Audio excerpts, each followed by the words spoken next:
Okay. Right. So just diving back into basics before we do our first little script. Let's say you have a square grid and type square grid. Where is it? It should be in vector and this one grid square. Okay. Now I want, and square grid, as the name suggests, it's just a regular grid, and at every point intersection I want a point. So point, simple, pick up, put. So we have a point there. Let's see if I want to see what's happening in the points. There are two methodologies. One we said was panel. Just follow along. This is just, I mean, you want to write this, but follow along what the concepts are. And the other thing that is important is this little Perim Viewer, which is important. Drag drop here.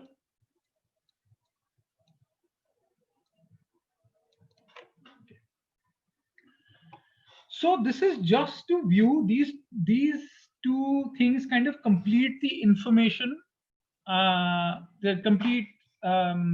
methodology to see what data is existing in any component. So if you have the Perim Viewer and the panel, you'll be able to see what's going on inside. Another way to do the same is, where is it? Is called the data viewer. You click on data viewer, this shield or target, just drag it and put it on the component you want to see. So it gives you the same information, just that now inside a data viewer. It's your preference. You want to use some programmers use the data viewer constantly, some use this. I prefer using the Perim Viewer and the panel just because it stays on my canvas all the time. However, this is very easy to use. You just drag the target on any of the points and it will churn out the information that you need. Okay, so now what happens is,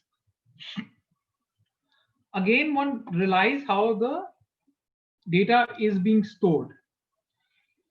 To generate a grid of points, it requires one trunk and two branches. What's happening here? And each branch then further has its indices.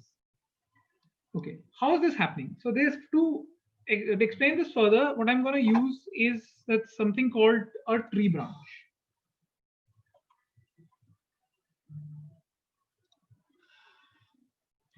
I think you will be able to find it in sets under tree, and you should have tree branch there, tree branch.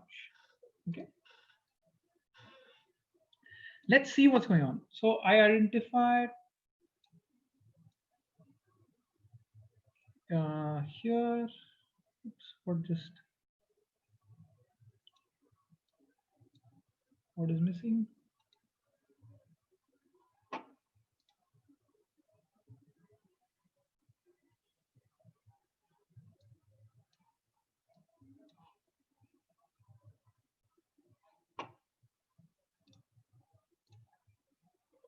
Okay. And here what I want to do is, I just want to be selective about the information that I see in this branch. So like our understanding before of the cupboard, the branches are actually, this is one branch, this is the other branch, this is the third branch, and so on and so forth. So let me just highlight.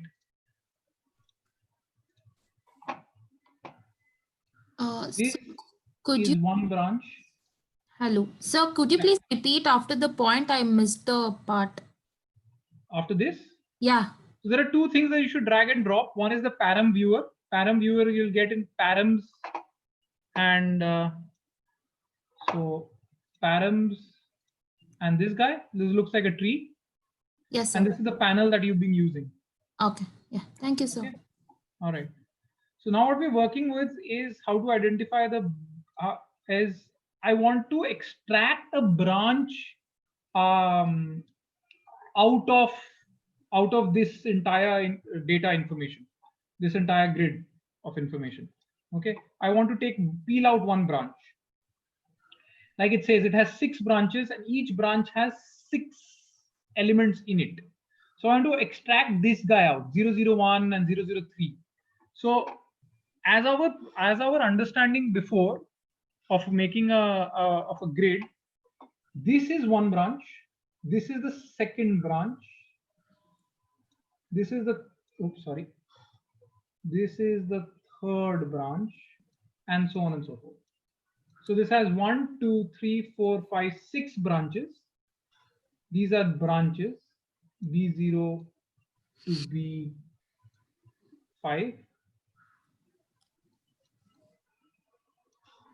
And these guys are indexes. So this is 0, this is 1, this is 2, this is 3, 4, and 5. Okay. So just stick with me. This is how we understood the storage works. What if I want to extract certain branches out of this? What I'll do is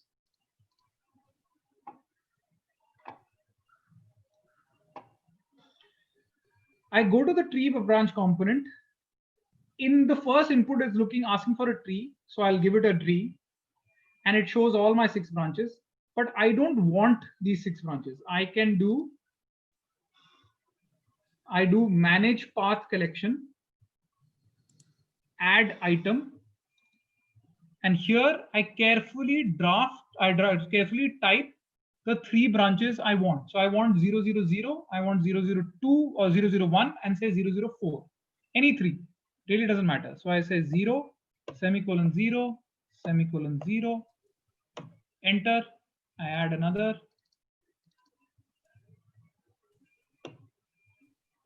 0, semicolon 0, semicolon what was say 1, enter, and I say 0, semicolon 0, semicolon 4. Oops, sorry. 0, semicolon 0, semicolon 4. Be careful, you have to enter. If you click outside, it will go back to the default value. So Okay. Are we doing this to get the branch? Yes, we're doing this to get the specific branch we want. But so is there there a we go. reason why do we want? Okay, we just want 3 lines. That's the reason. We want 3 branches. Coincidentally, they are aligned. Okay. Okay. I'm just saying. Okay, so this little exercise that we're doing right now is to The specific indices. now we want specific indices. Okay, fair enough. So what we do now is we go with a component that's called tree item. Tree item. Okay, it needs a branch again. Let's say, what does it need? It needs a tree. Sorry, so we give it a tree. It needs a path. We get a path, and now we want a specific item. So this is called an index. By default, it is set to 0, but what we want is, say, 3. Now understand what's happening here. It's not picking up a single point, it's picking up a row, so to say. Why? Because it is picking up the third point on every branch. So these, like I said, these are the 6 branches. Let me just turn this on. These are 6 branches, 1, 2, 3, 4, 5, 6. What this item does is On the first branch, second branch, third branch, fourth branch, fifth branch, sixth branch, you pick up the third item on every branch. No? Yes? Maybe? Okay, let me just add some tags to it. Maybe you'll be able to see this better. Just bear with me a second. I'll explain this. You need not follow. I'll run it through.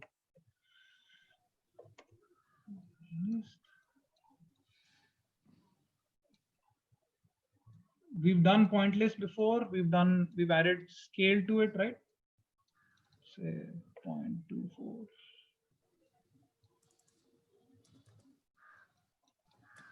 Okay.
Okay.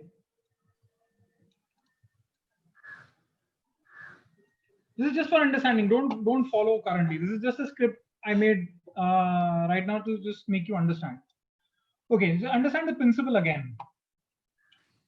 Now, this is on X and Y, right? This is an X1, XY plane. This was your original point. It got copied here 5 times. That means it made it means 6 branches, including the original one. These guys were only possible once you copied these guys further 5 times. So hence, these boys are dependent on this original set. Follow? Right?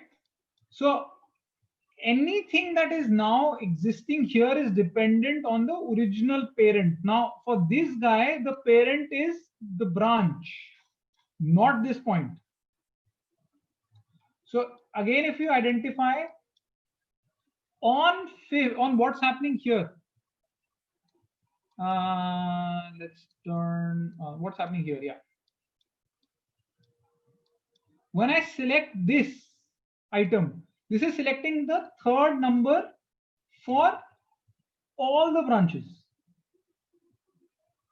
This is selecting the second number of all the branches and selecting the first number for all branches.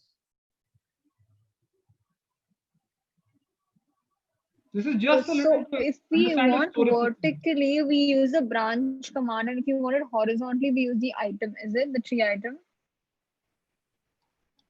If you, yes, okay, yes, that's a good way to understand. Yes, if you go vertically, you can do this. If you go horizontally, you can do this. Yes. I mean, in this case, thank yes. you. In this case, yes. Verticals, horizontals, verticals, horizontals. Okay. Okay. Like I said, I'm gonna share. I'm gonna share these scripts. You can meddle with it as the day passes. If this data storage is tricky, okay, let's skip an exercise. Let's do exercise I was planning to do tomorrow. Let's do it now, so that at least it's a little more playful than just this story. So just give me 2 seconds. I'll set that up. I'll just set it up for you guys. Just a second.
Okay,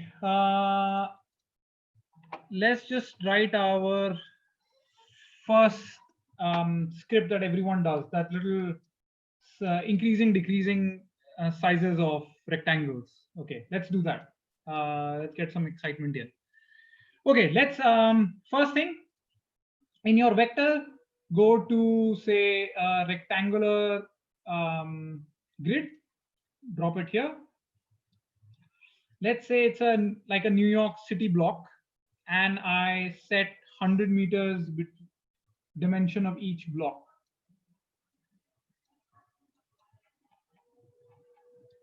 100 by 100, and we want to do this say 10 times, which is by default, I think, right?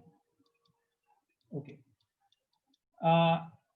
What you could do is, okay, suppose I want the block to be twice in width and once in length.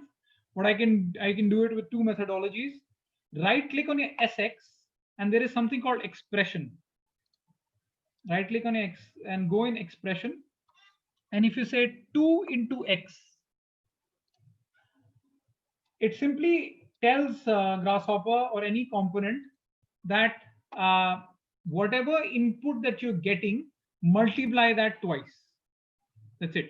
You can do it in other methodologies as well. You can do the same thing by, I'll remove the expression. I'll move the expression. There is something called multiplication. Here you can give it 100 and 2, and that's when you can feed it. It's gonna give you the same output. There is something called expression.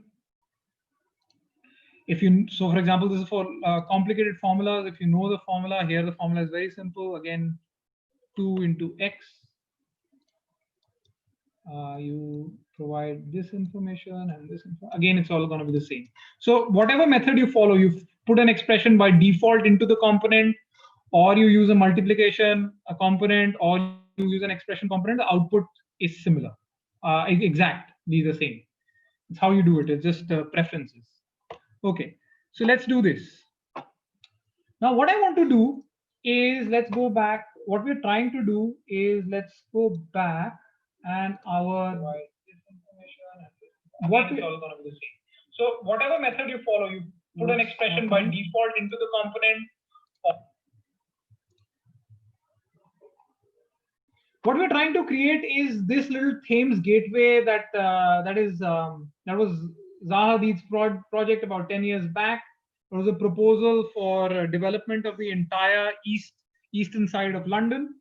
But this visual became like a default for all parametric exercises. Like I said, this is something that we were going to try tomorrow, but let's have fun today. This data matching is probably a little heavy. We'll revisit it again. But let's try and create this right now. Okay, so we got a square grid. What I want is, sir, how did you multiply that thing? I didn't get that. Can you please explain it again? Okay, so you got the rectangular grid going? Yes, sir. Okay, rectangular grid. Let's delete this. Rectangular grid. Rectangular grid has 5 inputs that are required. First is the plane. By default, everything is set on world XY, right? Then it needs the size of X, a size in the X direction, size in the Y direction, number in the X direction, number in the Y direction. So suppose you're making grids on an Excel sheet, and all it's asking you is how many grids do you need on the Excel, and what's the dimension of each of these. So suppose I say 100, and I want 100 in the Y direction, 100 width in the Y direction, but I want 200 in the X direction. One methodology is, again, I put 200 and I can put it there. That's one methodology. But my logic says I don't want 200. I always want it to be double of whatever it's going to be in the Y direction. Okay. So what I do is, I right click on this, I go to expression, and I type 2 into X. Continue.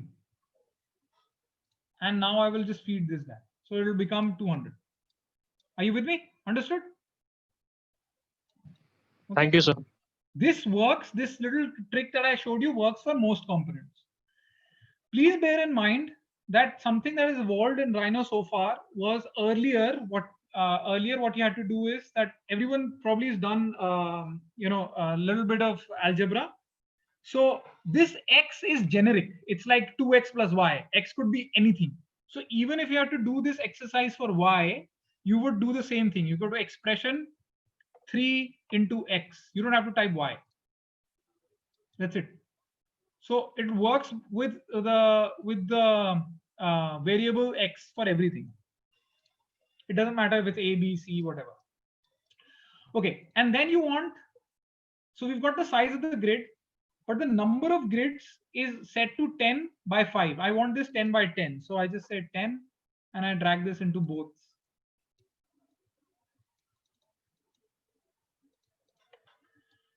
Both the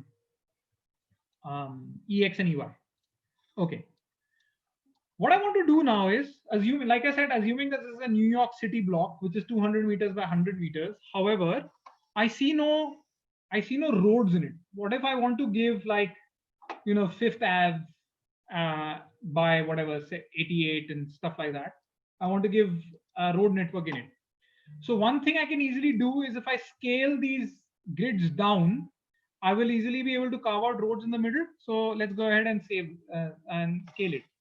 And for scaling, what I would need is the center point. So I'm trying to scale each grid down. I'm trying to scale each of these down so that I can get a sort of an offset. This is what I'm trying to do. So I'm trying to scale this down. Every corner has to come in. So for that, if I have to do that, my logic would say that I need the center point. I need this point. I need this point to scale it down. If I were to do it manually, that's how I would do it. I would select that outer rectangle, select scale, find the centroid, and then give a factor. Okay. So that's the cycle I'm going to follow. However, we are going to automate it. How do we do it? So our obvious instincts say that we need to scale. So we go in, we say scale. You'll find scale in transform.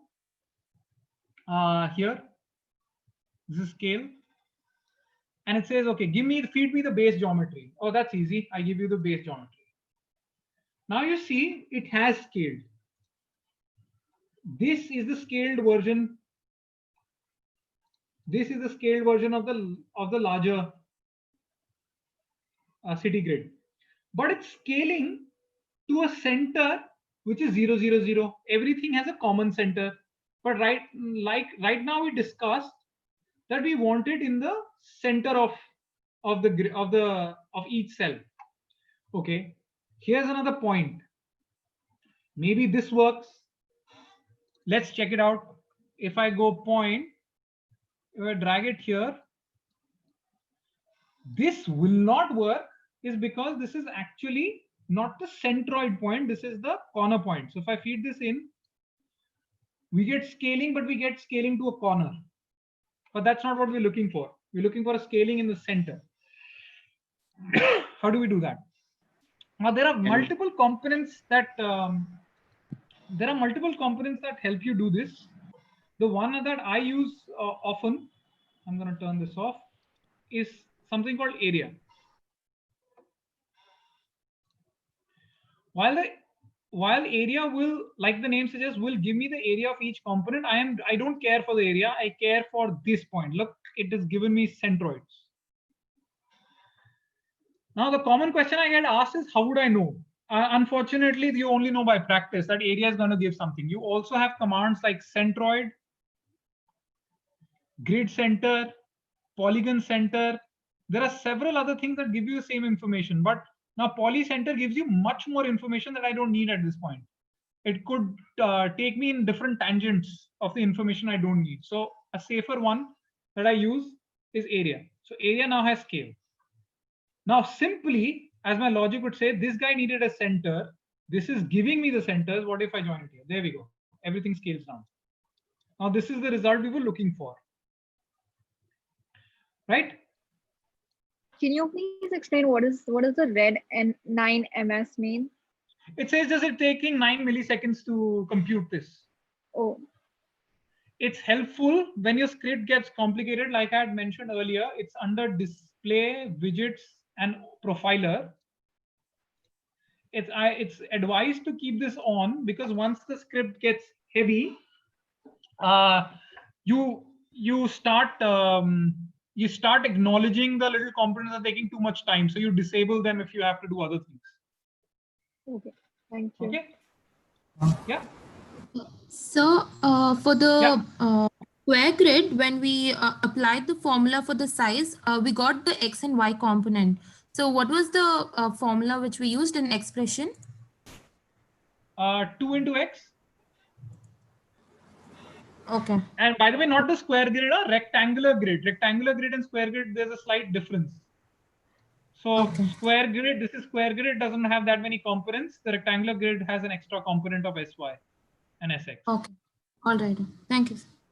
It's only thing I'm trying to do, sorry, just a second. Only thing I'm trying to do is establish a correlation between x and y. So all I'm saying is that my building plot line should be double of the other dimension. You could keep it 3x, you could keep it 1.5x, whatever. Again, this is your design methodology. So can we scale, can we control the amount of scale? Yes, we can. Yes, we can. Coming to that. Good. That's the next thing. So if you notice, the scale has 3 components, right? Geometry, it has the center of scaling, and it has the scaling factor. Currently, it's set to 0.5. And like we know before, if it's any number, I want to do it, say 0.85, I put in the number slider, and there we go. Okay, now it's scaling as per your vision command. So now you can scale it to whatever dimension you want. Right? I've followed all of what you've said, but on my Rhino screen, it's not showing. Only a rectangle grid is seen. Only a rectangular grid is being seen. Okay, no, I got it. Sorry. I got it. Sorry. No problem.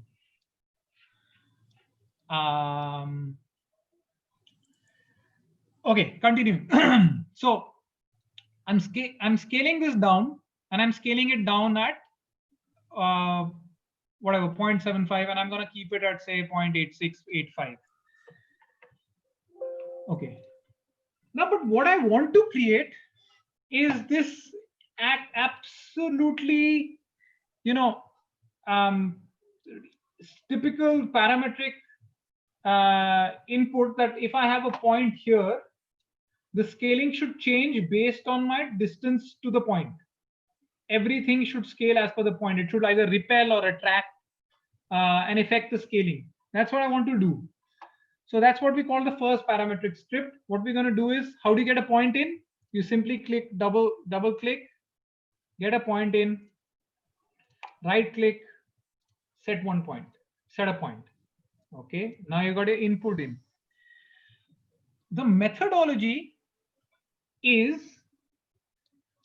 that we have to establish a correlation between this point and all the other points. So I gave it away. I just said that it is dependent on the distance between this point and every other point. So let's calculate the distance. So simply distance. Now let's read this. At the scale dialog. Huh? The scale component? Yeah. Yeah. Are you getting this? Scale? Yeah, I got that, but I'm getting an error. Okay, I'll give you 2 seconds just to copy this completely as is. Rectangular grid. Yeah. 100, this goes 200, this goes 110 by 10. You get an area, excuse me, do an area component, G. Yeah. Take the C out. Get a scale component in, connect the G to the C, this to that. Okay. Yeah, I got Center it. to the center, and a factor with a Got slider it. of 0.85. Done? Yes, sir. Yeah. Awesome. Okay. Now we want to calculate the distance, like we mentioned, of this attractor point with every other point. What we're going to do is, let's see what the distance command means. So first point is all the points that we've created. So this comes out from here, is you feed it here. And the second point is from here. You got it. So this thing is now alive. It goes light gray. That means we know it's working. And param panel, pull it out, and it's churning out all the distances that are there. Okay. We know what this means now. At least conceptually, we understand what this means now, right? I'm not going to refer to it for the moment. Let's get comfortable with this fact that it's churning out data, churning out distances. So we know all the distances. We want to see these distances. Then what we can do is, if you want to visualize it, like we've done before, we draw a line and we draw this. So you notice that that's the line length it's calculating. Okay, you move the point around and the line length will should adapt. See, it adapts. Okay, so this component is actually giving you the distances of all these lines. Okay, I'm just gonna remove this for now. Now our logic says that what if we were to okay, for me, coming back now, this is not important. By this simple scale of 8.5, what I've managed to do, again in a city scale, is I've managed to put roads right in the middle of all the plots. So my plot lines were not this.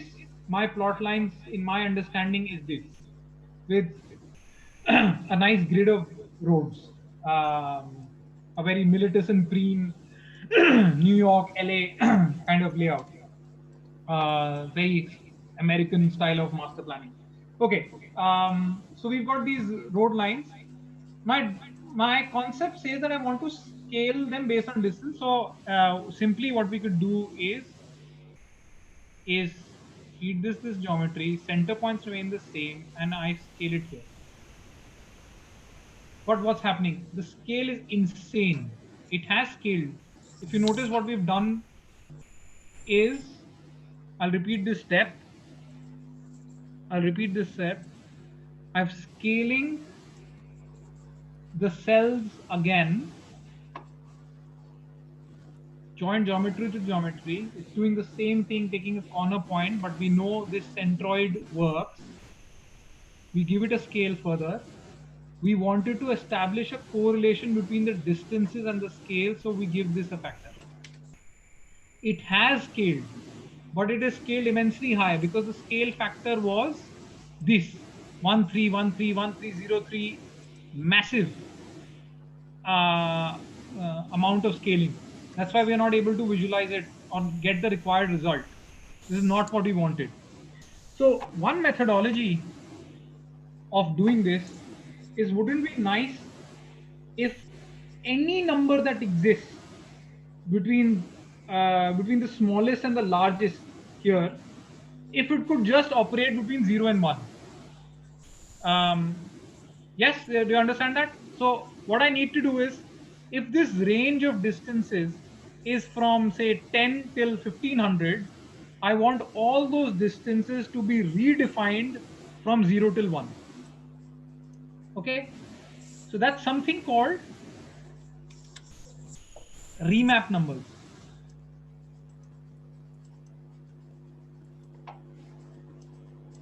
Okay, so you bring in remap numbers. Now let's see what remap numbers need. It needs value to remap. It needs a source to remap, and it needs a target domain. So domain, at source domain, target domain. So we know the values it needs is this. Okay. Now what is this now component thing called domain? Now domain you can simply understand is the range. Is the and range defined by the least value and the maximum value. So it's saying it's asking us what is the source domain. We know the source domain is this, but here every segment, every branch has its own little range. So what we're going to do is another exercise that's a small step which is very critical, is how do you manipulate the tree. One thing is called flatten.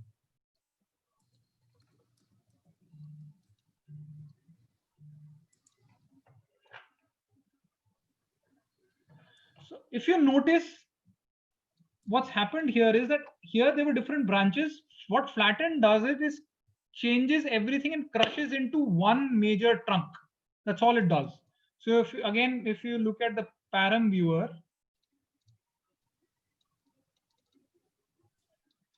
Perim Viewer A shows you branches by text, or you double click it, it shows you branches by visually. And for after flatten, it's all one branch. Are you with me on this? Any doubts before I move ahead? I'm getting like a boundary to my entire rectangle. Like, do you have individual rectangles? Boundary to the, you might Like need to turn this on. In the Rhino file, how you have individual, like with parts in the middle. So turn this rectangular grid off, preview off, middle click and preview off.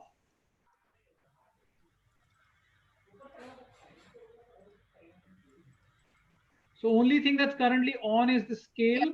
I got it. Yeah. Yes, got it. Thank you. Okay, guys, now please understand this little thing again about flattening and grafting.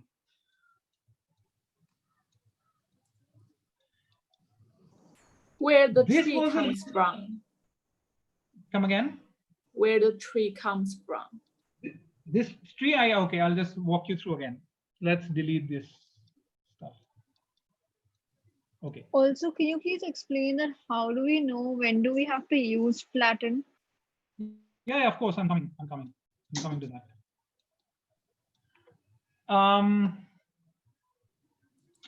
Where was I? Yes. Okay. How to first visualize it? What's happening here is if I go to panel, drop a panel, the contents of the distances are displayed. However, as we understand the nomenclature, these are divided into different branches. This is one branch, this is the other branch, and so on and so forth. What flatten does is it reduces everything into one branch. How you visualize it, another methodology is the Perim Viewer. This is what I think someone was asking. If you go to Perim Viewer, drop it here. Either you visualize it textually or you double click it and it'll show you the branch structure. So double click it back, it toggles between text and toggles between graphics. Thank you, sir. Yeah. So I copy paste this again and notice the difference here.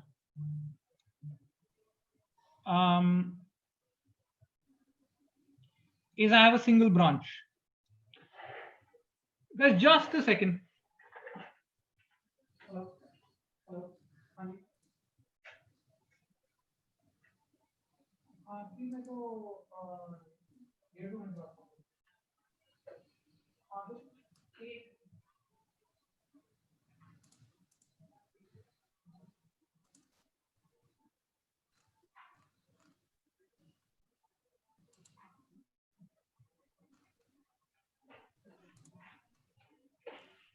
Sorry, guys. Okay. So once you flatten it, it flattens into one branch. Stick with me. I'll tell you why we need to flatten and why we don't need to flatten. Okay. Here we flattened it primarily because what we are trying to do is remap the numbers. And again, for remapping, like I said, we want all the distances to be reduced to a simple variation from 0 to 1. In its original format, it's not giving me the entire bound, entire range. Is giving me range by branches, but I don't want range by branches. I want range as a whole. So that's why I flattened it here. Geometrically, I'll tell you what the problem is further ahead. So I need the bounds. It says a source domain. So there's a command called bounds. And now what this gives me is a simple figure that the shortest distance between this guy and any other is about 100 meters, and the largest is about 1484. So this is what I want to remap.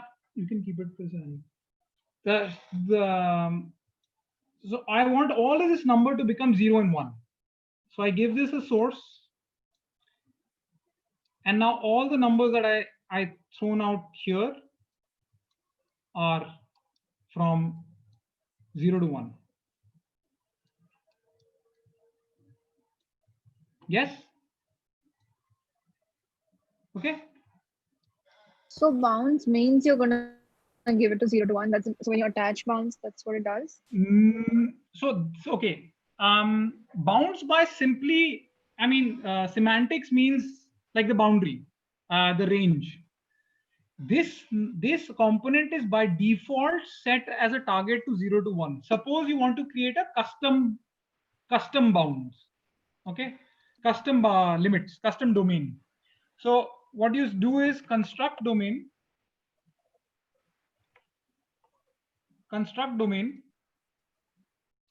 Here you give the minimum number, say 0.25.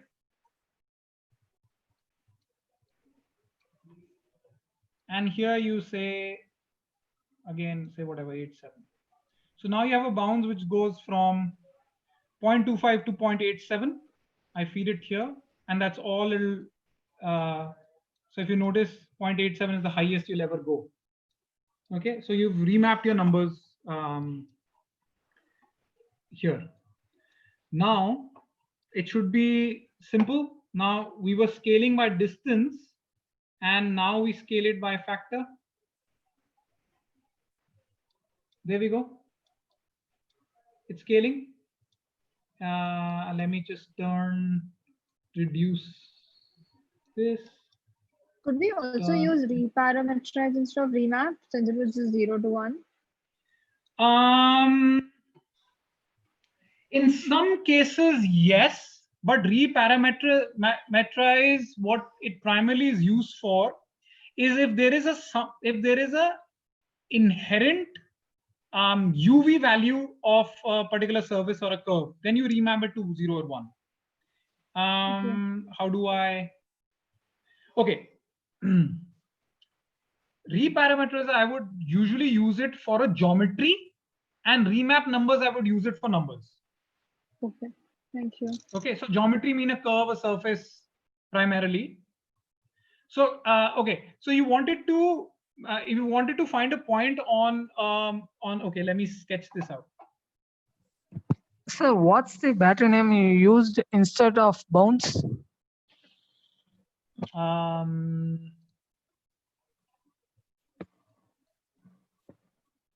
I didn't get you. What do you mean?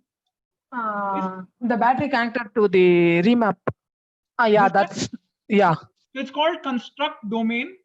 Okay. Okay, I'll run this through. So see, what does remap need? So Grasshopper is quite intuitive because it tells you what it requires. So the remap component requires three things. One is it requires a value to remap. It requires a source domain, and it requires a target domain. In our case, the source, the values were the distances of the points. The source domain was the shortest distance and the longest distance. And target domain is something that you want to now create or design. So we created our own, by default it is set to 0 to 1, but we created our own scaling factor. What we created was scale every rectangle to a minimum of 20.25 and a maximum of 0.87. That's why the source gets created. This is done by a component called construct domain. Okay, sir. Thank you. So you give the minimum domain and the highest domain. So any number that this thing spits out is going to be between these two values that you've defined. Clear? Yeah. So the Awesome. scaling is not getting reflected in the rectangles. Okay, so what you need to remember is that again in your scaling, you make sure that 3 connections are proper. The first, so we've scaled the original grid twice. We've scaled it once here by a standard factor of 8.5. Then we are scaling it the second time. So this geometry has to connect here. Okay. Okay. Second is that you have to make sure that the points that you're taking are the centers, which we got from the area command. It's not these points. Make sure it's not these points, because these points were at the edge. Remember, these points were at the edge, not at the center. So we want to use the points at the center. And the third is these remap number values.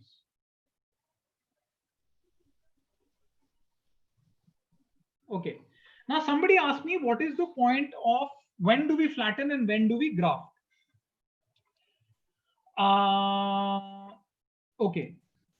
For that,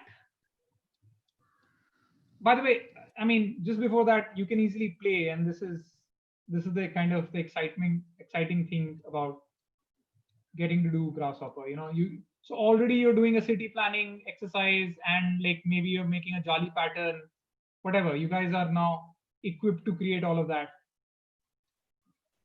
just by this simple script. Okay, remapping numbers. Now let me go to my PowerPoint and show you. There's a concept called fancy wires.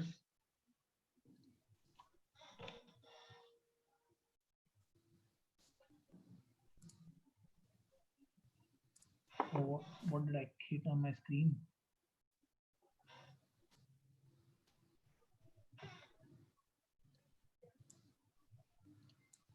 Okay, there's a concept called fancy wires. You'll notice 3 different kind of wires. How do I get rid of this? Gone. Thank God. You'll always notice that there are 3 different kinds of wires when you're in Grasshopper. A solid branch or solid wire means that there is a single branch and a single item inside. Outline wire, this kind of a wire, means that the branch is single, but there are multiple components inside. And this thing means a multiple branch and a multiple components in multiple elements inside. So these are the 3 different branches. Data will not match, will never match if you're trying to connect something which has a single branch with a multi-branch. That is when you need to graph or you need to flatten. So I will try and demonstrate it here in our example. So if you notice here that the numbers remapped are essentially in the multiple numbers and in different branches. If I copy this here, my geometry also operates in a similar format. You see, this is a match. It also has 3 branches, and it has and that is the same amount of elements inside it. So that's why it could scale. However, if I, let's say, flatten it here and then provide the geometry, you see the mess it creates. because it's unable to, if you see it now, it's unable to correlate this with this. Yes, no, maybe? This is a single branch.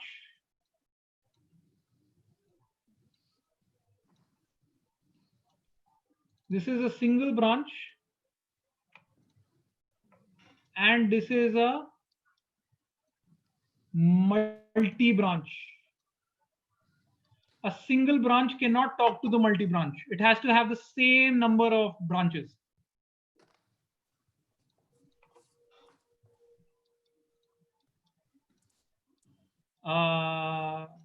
No.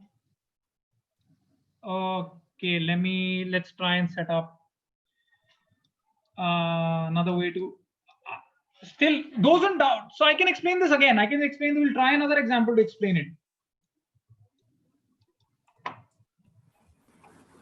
Yes, another example, or this will be sufficient to understand the difference here? Another example, a simpler one. Another example. Yeah. Okay, another example. All right. Let's do another example. Okay, let me try. Let's go to our 2 lines again. Okay, so let's draw a curve and let's draw this curve. Remember how we did this little exercise? Set one curve, Control C, Control V, set one curve. Okay, now we divide the curve. Control V, divide the curve. We draw a line between, oops, sorry, one. We draw a line between the curves. Okay. And now I want to, we haven't done this little basic exercise. I want to move all these lines above, right above with the Z axis. So what I'll do is I'll say move.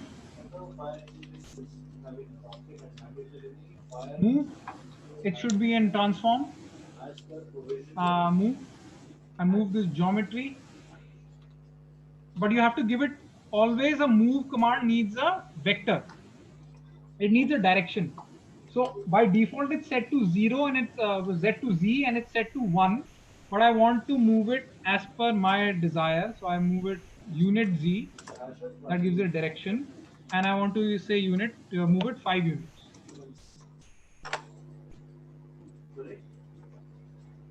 Oh, this is hardly anything. So let's say 50 units. Okay, yeah. Now at least we see it. So move it above 50 units. Okay. Now I have one set of geometry here. I'll just save it.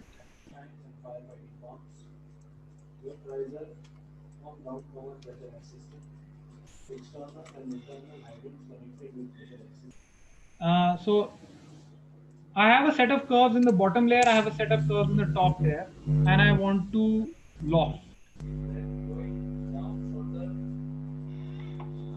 But this is not what I wanted. What I wanted to create was I wanted to create these lures. Like I wanted to connect the top guy to the bottom correlated. I wanted to create these sheets. Sheets like that. But while I'm lofting it, and loft is a command that's common, very widely used in Rhino. I select this, put it here, press shift and put it in the same curve. It's taking it as a continuous script, right? Why? Answer lies in what we discussed. Is while it is all in one branch, all is in one branch. It is not able to correlate one-to-one. So if we simply do graph,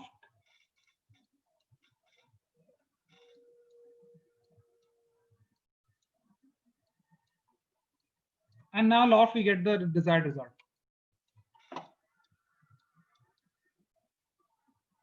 Okay, so what is it doing now? Unlike the previous time, all it is doing is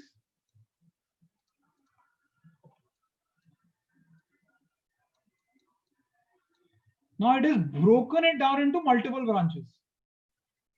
And it understands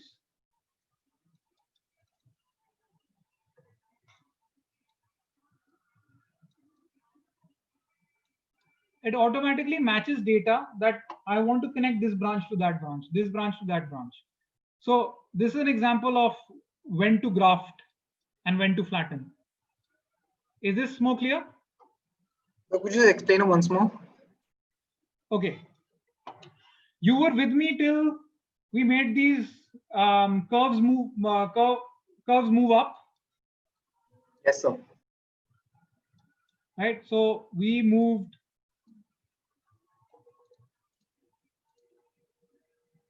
We had these lines, we moved them up by a distance of 94 meters in the z direction. Yes. Now our intent is to loft.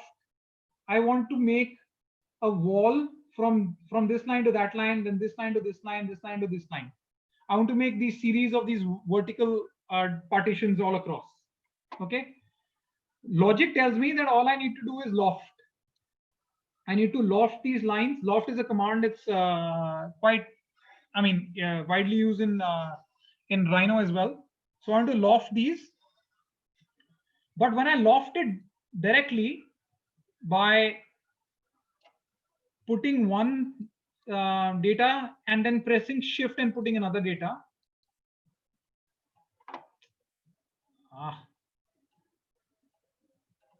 What it does is, what did it do? Oh, sorry. What it does, it makes a continuous sheet. Because in this scenario, all the data is lying in under one branch, and here all the entire data is lying in the other branch. So it is just puts one after the other. So how it does it, how it understands it, it goes, okay, 0, 1, 2, 3, 4, 5, 6, 7, 8, 9, 10, 11, 12, 13, 14, 15, 16, 17, 18, 19, 20. So it understands in one loop. Simple. But we don't want it to understand in one loop. We want it to understand is let the 0 talk to 0, 1 talk to 1, 2 talk to 2. That's how we want it to talk. So for that, when we graft it, it breaks everything down into individual branches. So earlier, the entire data was at one branch. Now we've broken it into different branches. So now it understands that, all right, there are other areas that I need to talk to.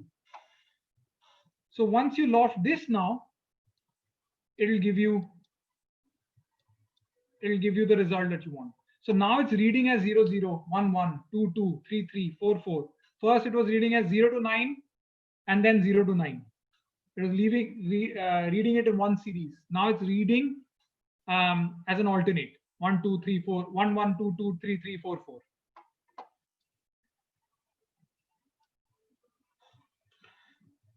Some feedback. Okay, there are some comments. Let's say chat. What's happening in chat? How do you, why am I not able to see my chat?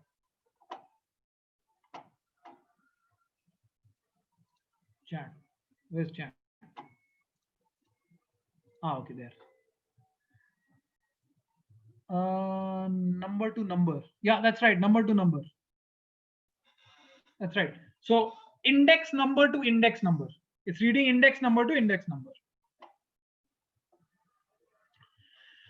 Okay.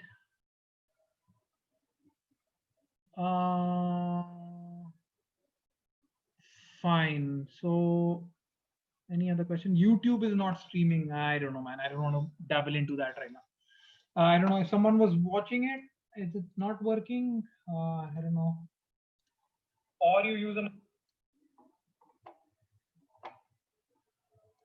Sorry, just checking if. Reading index number to index. Yeah, it's running. I'm gonna hear myself again, I think. Where were we? We were here.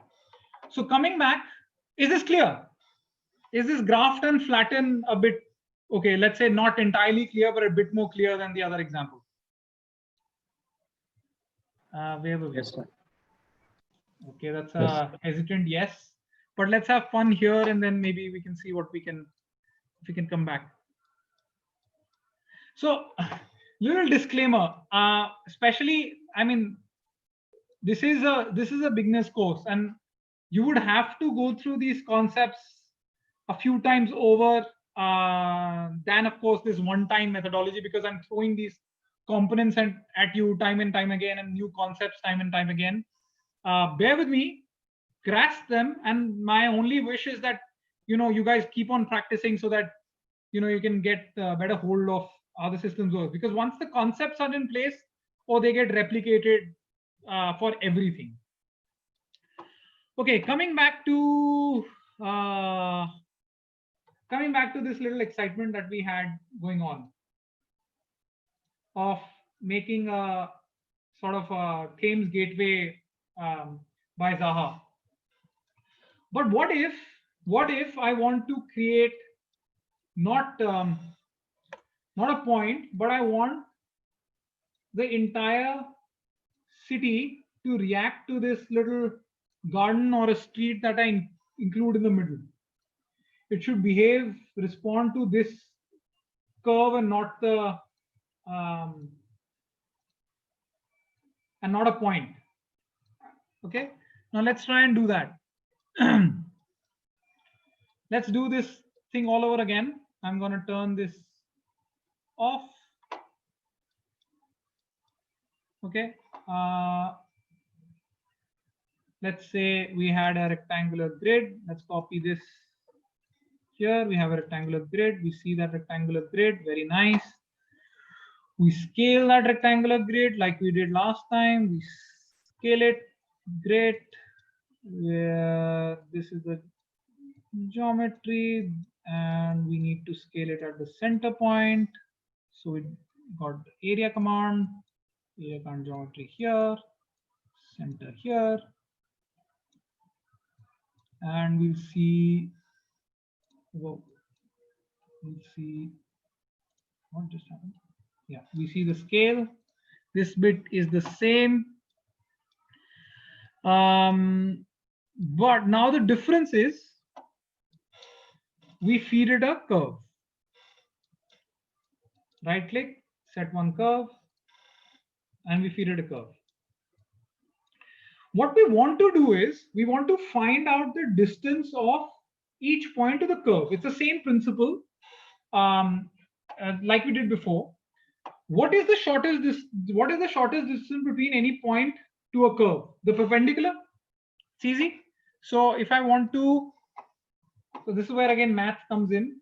Sorry, clear all drawings. So let's just go to our canvas. Let's try and understand this. If you have a curve and if you have a set of points,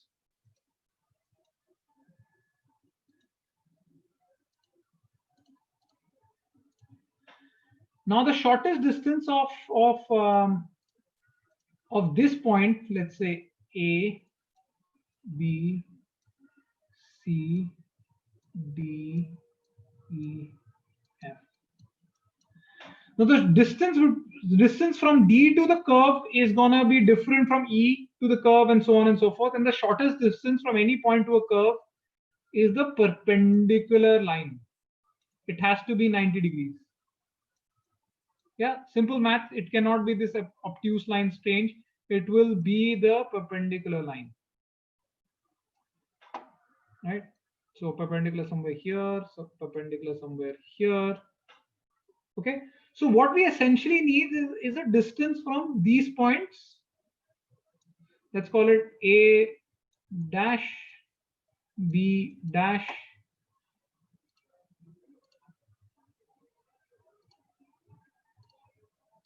A dash, B dash, C dash, F dash, so on and so forth. So we need this point first of all to create the distances. So that is something that is there is already thankfully a component in Rhino that's called the curve closest point. which is the curve closest point, which is again, as the name suggests, the closest point on the curve. What does it need? It needs the curve. Okay, we'll feed it the curve, and it needs the reference points. The reference points are these centroids. Okay. So as you notice, it gives you all the points. So everything responds to everything else. We can test it out, I think, by simply doing this. Yeah, see, there we go. All the perpendicular points gets drawn to find the closest point. Every point is mapped. Okay, let's turn this off. And like we did last time, we need to remap the distances. Again, the distances are existing in different branches. We don't want them to exist in branches. We want So one what was bound. the command with ln? Sorry, come again.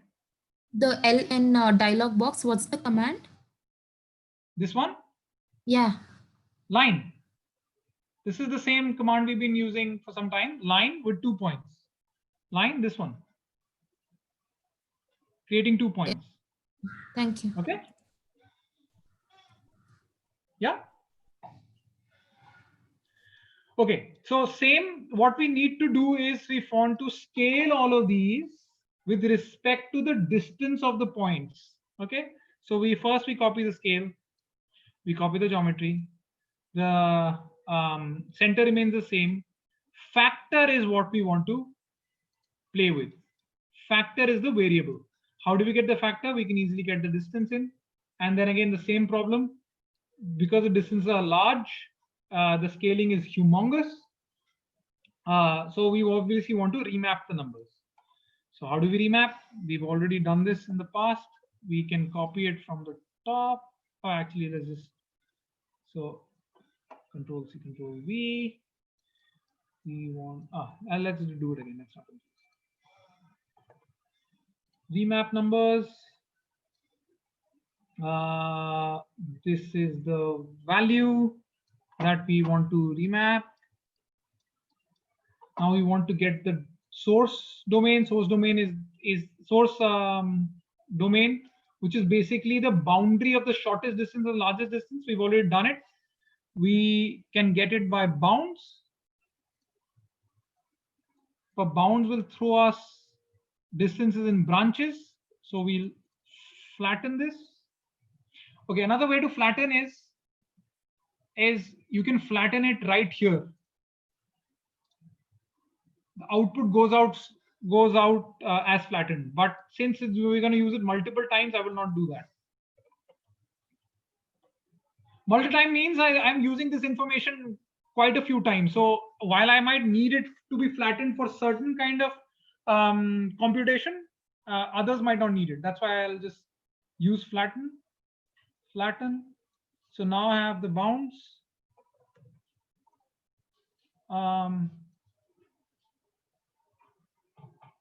So which is the smallest value is 1.48 and the largest value is 591. I want to have the same domain. So I'll bring these guys down. The command was construct domain.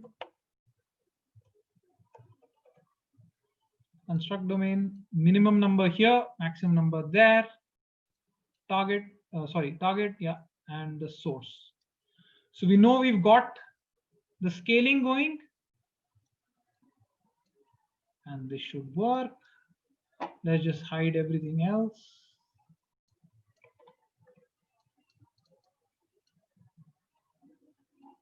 Oh, sorry. There we go. So now your grid responds to the curve. You change the curve and your attraction points will change. So this is just a nice methodology of introducing a road or a park or something that that your your screen jolly or master plan response to. Against the amount of scale factor is up to you. So you can lower it, you can increase it. It's up to you. You can obviously take it beyond 1 as well if you feel like, but then the plots intervene into each other. Right? So you play with it. So this is your first parametric script. Let's oomph it up a little. Let's decorate it. What if now not only I want my scale to change, but I also want that my heights are dependent on where I am. So, a very typical urban design maneuver that if I have a park, I reduce my building heights to pay homage to the park. So let's do that exercise. So we have all the geometries. All we need to do is extrude. So extrude, simple one. What does it need? It needs a base and it needs a direction.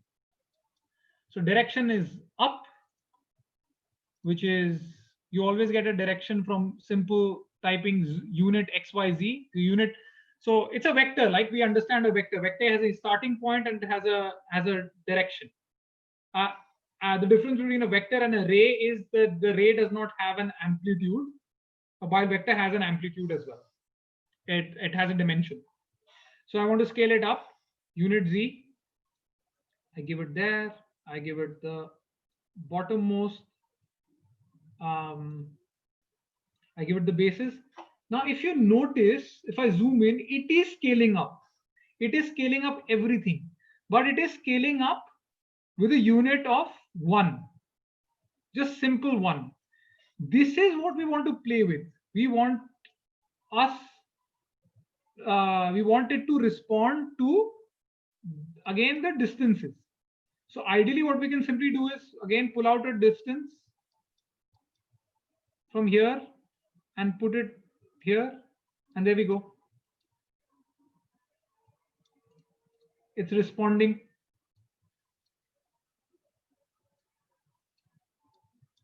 So all your distances are corresponding. All your heights are also corresponding. So now this is completely parametric in terms of, you move a line, your results will adapt completely. You change the profile of the line, your results will adapt completely. You can go back and change the site. So your client says, okay, listen, I don't want this grid. I want a larger unit. I want a larger plot size. Sure, I can increase the plot size. It's going to start responding to that information. You want the city to be planning to be larger. You can increase again the number. Yeah, everything is linked. So you scale the original one down, your plot size is going to reduce, and so on and so forth.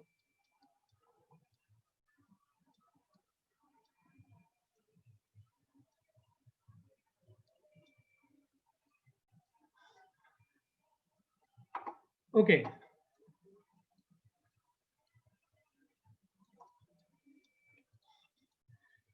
During the course of the workshop, by the way, my attempt is for us to do 3 things.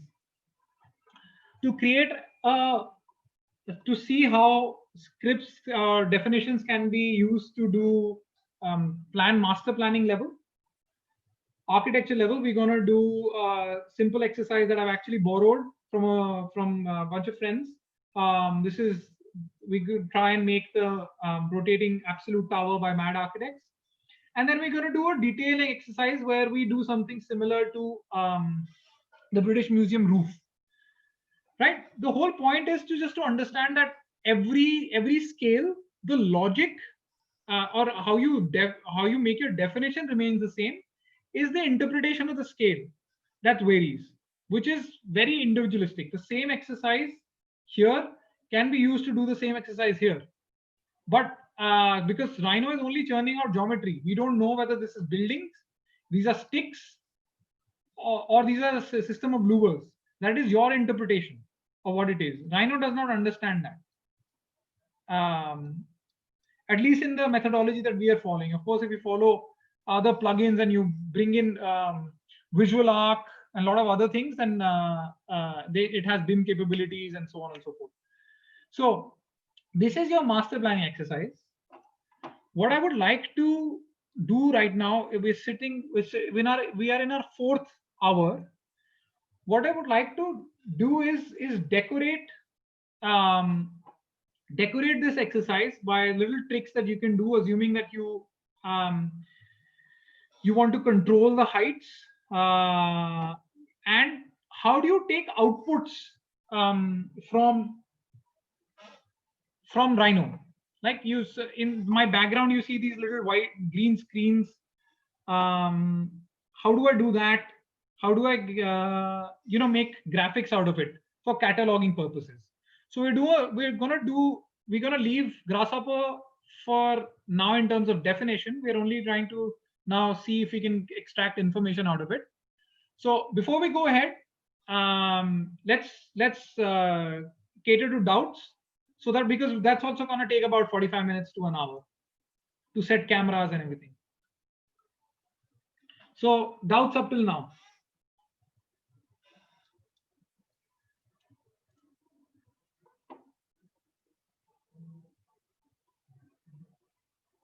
None? So there is the same logic used in the design of that King Abdullah Center in Abu Dhabi, in Saudi Arabia. Let's see the project here. Project seems like similar. King, what is it called? King Abdullah. What's it called? King Abdullah Petroleum Institute or something. It's CAPSAL, sir.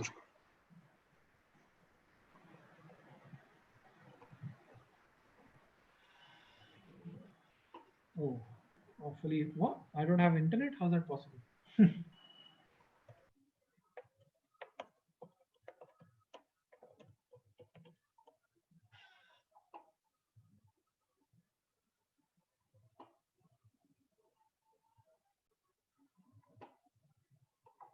What's happening? King.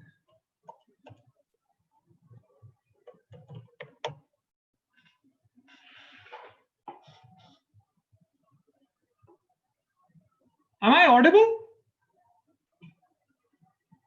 Yes. Yes, sir. Yes. I don't know why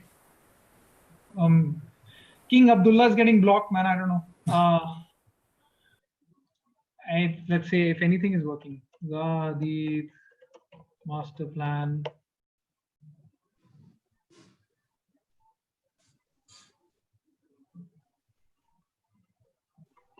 Whoa, what's happening? Try different browser then. Okay, let me try a different browser. Where is, Edge finally gets opened.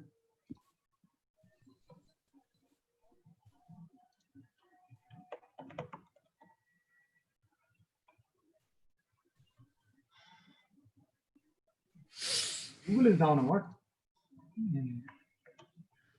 King Abdullah. Master plan, is it? No, institute, you said.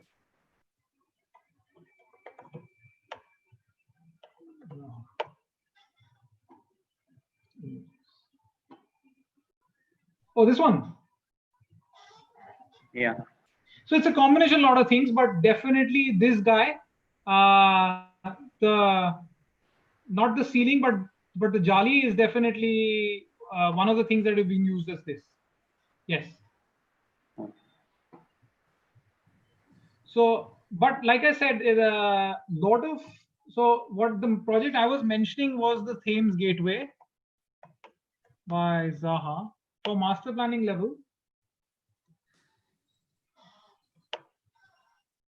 So for master planning level, they use this idea. So you notice how the geometry is increasing as we go along. They also built in another aspect where the geometry is also scales between 4 components of the tower and the courtyard and the city block. So that is something that they built in further. But once we do the paneling bit tomorrow, this bit, the principles that we use here is you'll be able to do the same as well. So it's up to you to combine this script with that script.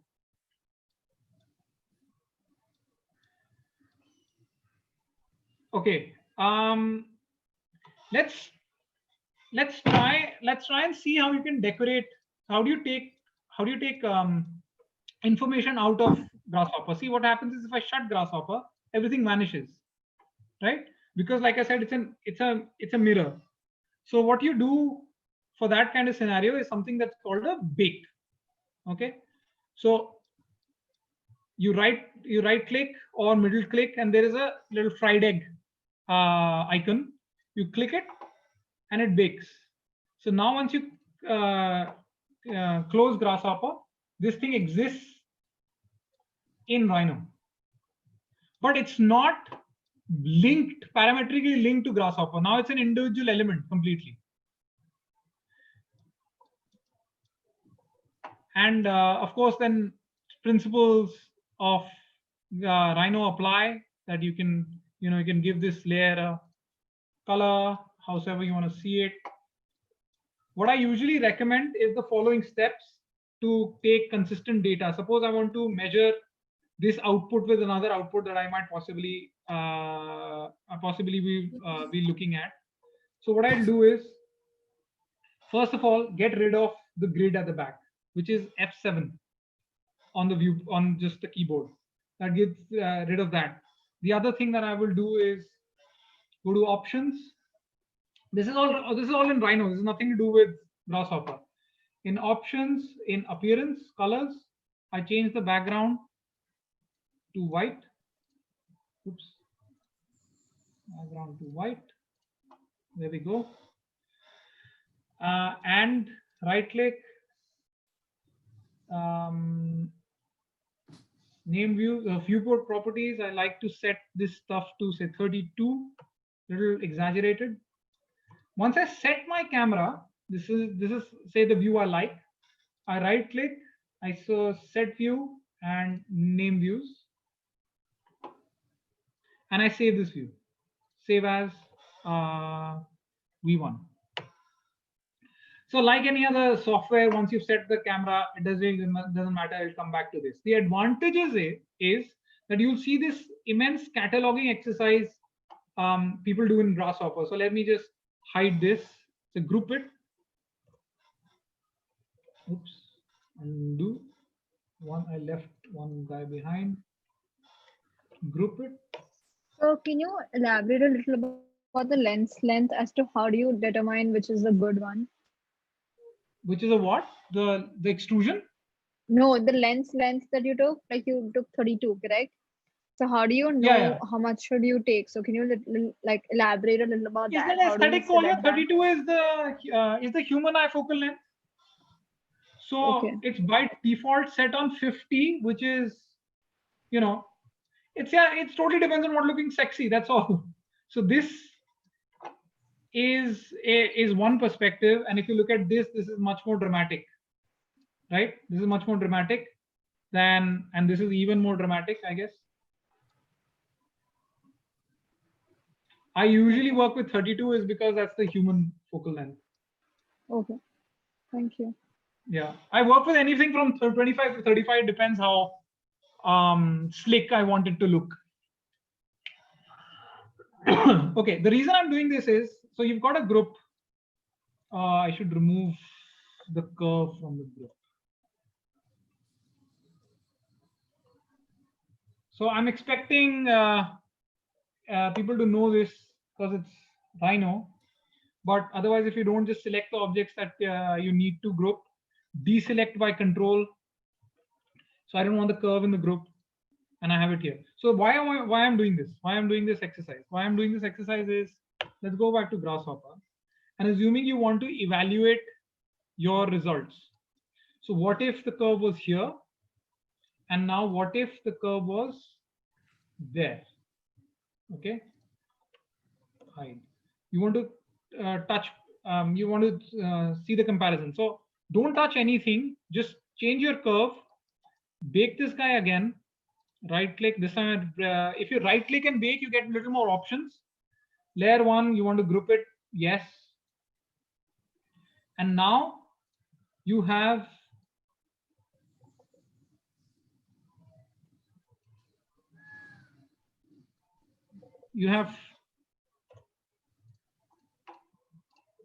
two options to look at. So what I do again in this scenario is that I take the screenshot of this guy in this position, then move. Okay, let's do this exercise. Is this bit clear? Getting to outputs and baking. Yes, sir. Yes. Any doubts? Anyone has a doubt in baking? So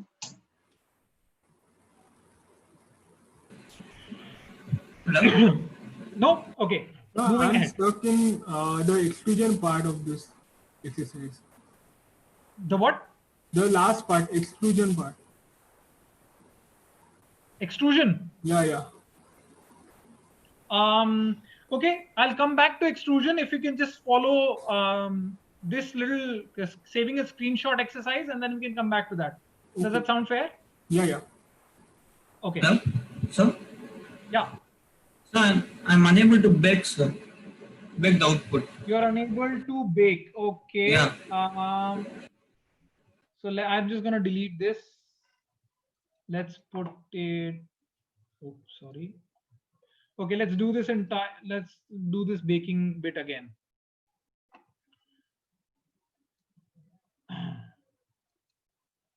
There's default black.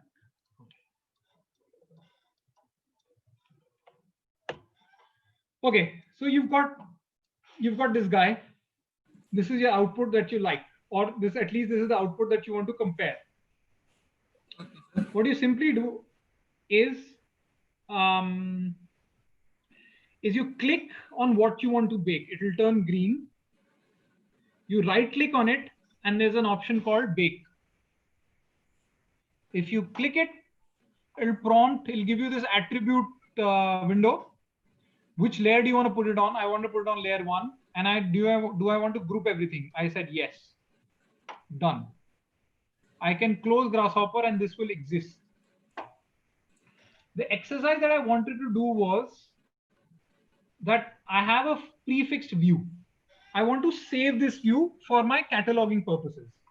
So there are several ways to do it. The one I prefer is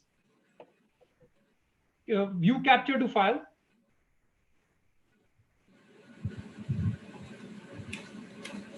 And if you do view capture to file, and this will work for anything that you're modeling in Rhino, it asks you these simple JPEG saving methodologies. So what is the size? Currently, it's taking the size of the window itself. You can set a resolution here. But this is why I like it, because you can set a really high resolution of say 2000 or whatever. So I'm going to stick to 1856 1033, and it lets you browse. It lets you choose where you want to store it. So desktop, work, where is academia, digital futures workshop, outputs. So I say master plan 1, and I save it. Okay, done. This bit is done. And I remember I move it aside for a certain value. So I move it aside. So what is the distance? Let's say 1358. So I move it aside, say 2500. Okay, actually it's going to be in the view frame. I move it further 5000. It's out of my view frame. Go back to Grasshopper. This is the view that you had already chosen. You want to make a change. You want to view what happens this way. Same exercise repeat. Right click, bake, layer 1, yes please, there we go, close it. You set your view at v1, it's already there. View capture to file, browse master plan 2, right? And now once you go to that document,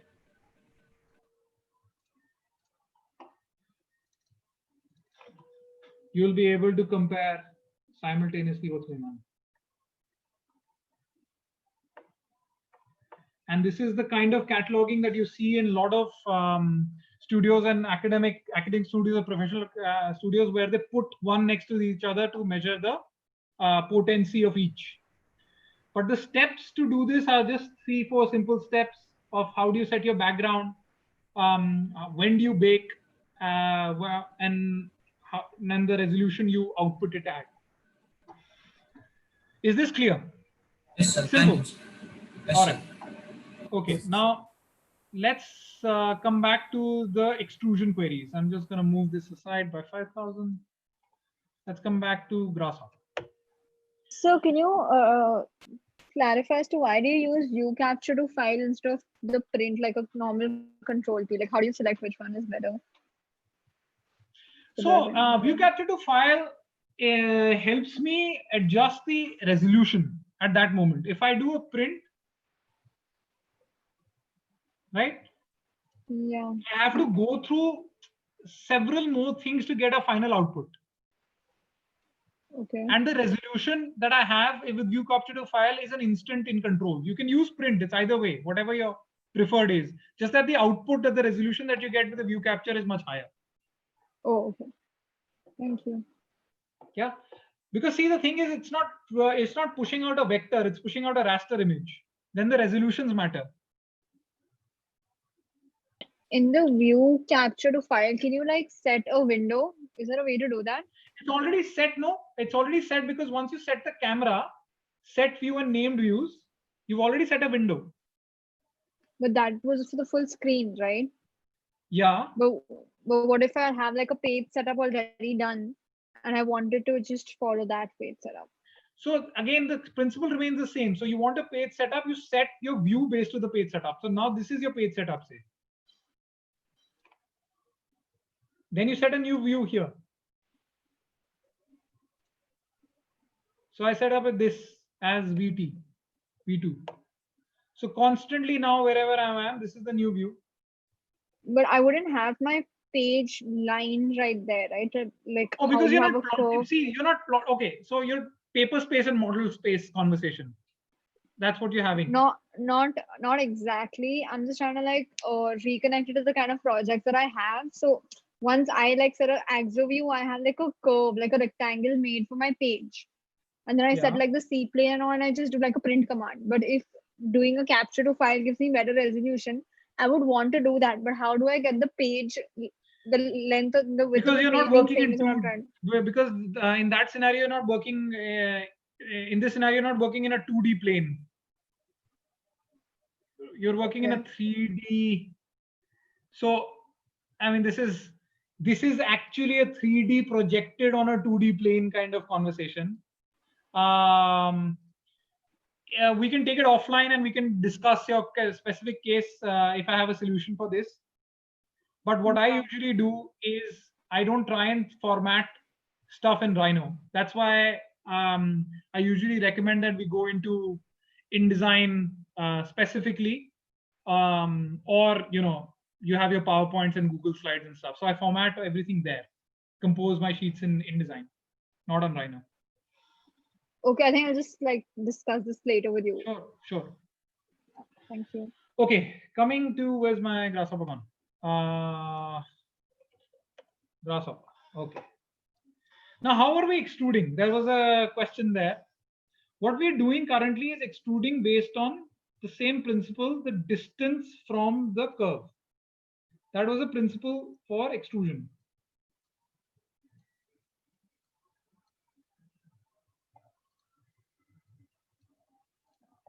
That was the principle for extrusion. extrusion, the simple extrusion requires just a base and a direction. Direction, like I said, understand direction as a vector and not a ray. The difference between a vector and a ray is that, whoa, what's this? This is not me. I don't know who's scribbling. Can you not do that? I don't know. Yeah, thank you. So difference between vector and a ray is ray only has a direction, does not have a magnitude, while a vector also has a magnitude. It's a direction and it has an amplitude of say 5, 7, 10. What's happening here when you feed in a direction, it's looking for a vector. That means it has direction and it has a magnitude. Magnitude currently is directly being borrowed from distance. However, for say elevation control reasons, you say I don't want to go that high. I am unable to go that high. So what you can do simply is a multiplication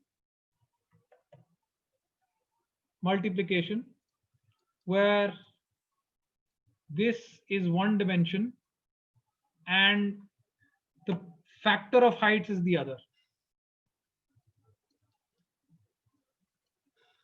So now you're in control of how high you want these buildings to be.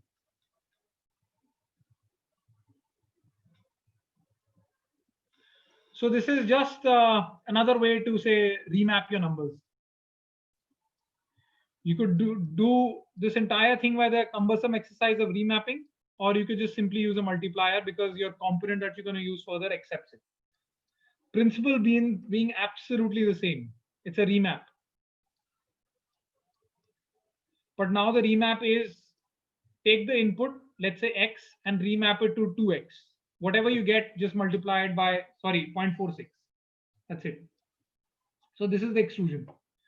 You could have fun, and by fun I mean you can do the same exercise of coloring. Okay, this is one thing I like. By the way, if you notice, this is all like does not have a slab on top. I use a very simple command called cap. So it'll put a lid on top. And then the fun that I usually have is called custom preview.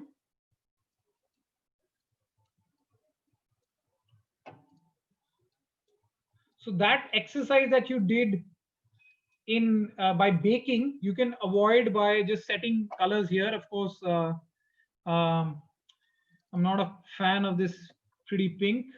I'm gonna use a gradient. And I want values. Values should come from this, I think.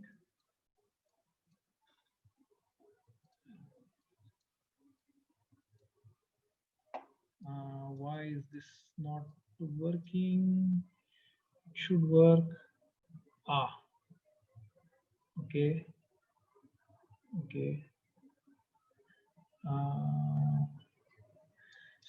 Sorry, I don't know why it's not working. Maybe I need to graft it or what?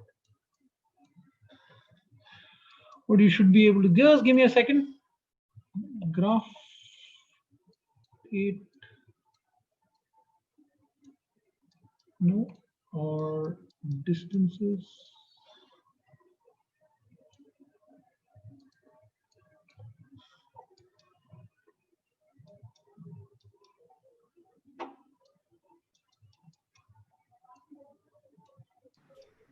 Or we can use a color swatch. No, swatch doesn't matter. Just principally, I'm just trying to see what went wrong.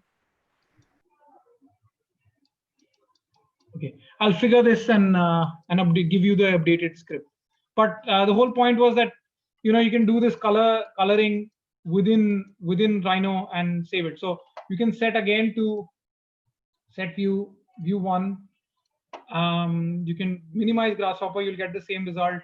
You can again do view capture. so that you don't have to do the baking every time. So this kind of helps there. Okay. So I'm just going to do a couple of things lastly for today is, what if you didn't want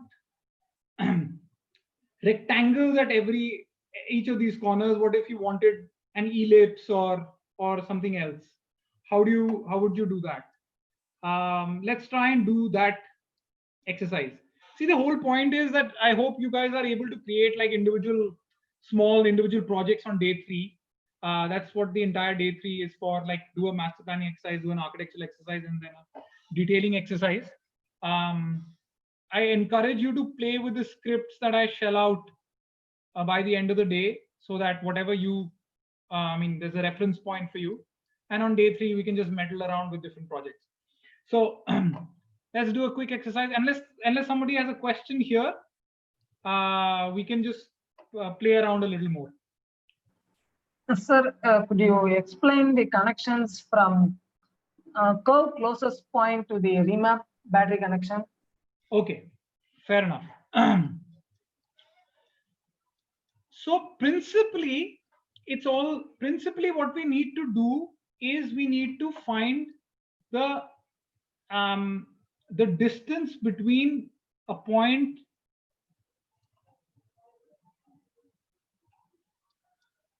at the center of those cells, of these cells, and a point on the curve, or let's say a distance from this point to the curve. Now, this distance of point to the curve, the shortest distance is always going to be the perpendicular line. Rhino has an inbuilt component called curve closest point, where what it does is simply draws what I just mentioned. It draws a perpendicular line from the original point to the curve. So it does that hard job for you. Theoretically, I just wanted to explain that it is drawing a perpendicular line. Once you've drawn a perpendicular line, this component already has a default output that it gives out, which is called the distance. We need to get that distance out. So that distance now, in this case, changes from 10 maybe to this to about 1562. So maybe this.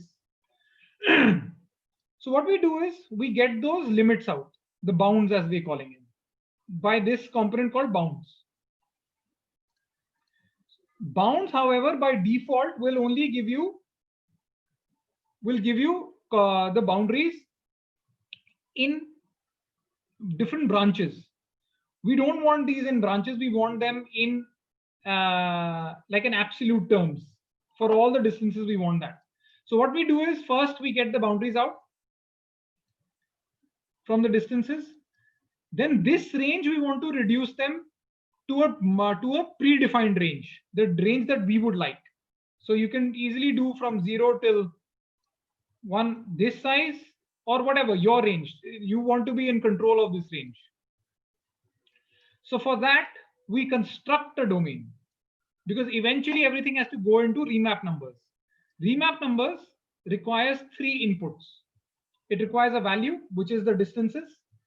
It requires a source domain, which is the original range. And it requires a target domain, which is the final range. So for the final range, we construct a domain, which is 0.19 to 1 point whatever. Whatever you want to say 0.2 to 1.25. So what's happening in this little box, it's taking the original numbers and changing everything to this range. It divides from whatever factor we need to divide. Okay. And then we plug that into a scale. That's it. So this scale factor, instead of being a regular scale factor of 0.5, 0.7, 0.6, whatever, is now actually based on the distances. So you plug the curve component into remap. That is what you have to do primarily, because you have to get the distances out.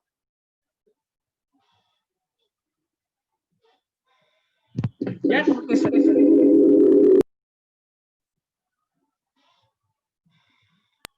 Okay, sir. Okay. Got it. Thank you.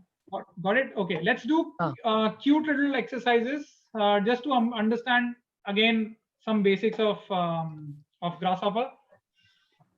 I'm gonna delete this, and I'm gonna set my. Sorry, I hate working on a white background other than just have to store information. So I'm just gonna take it back to my gray. Okay.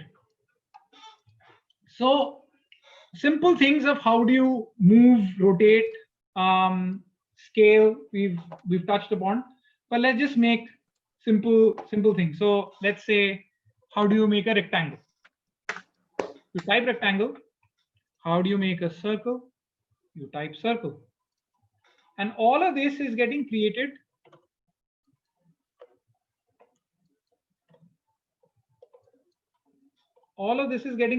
at 0, 0, 0. So let me restart.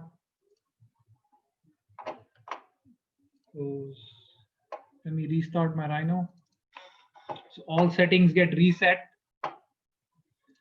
So new, what just happened? New large objects meters. Grasshopper.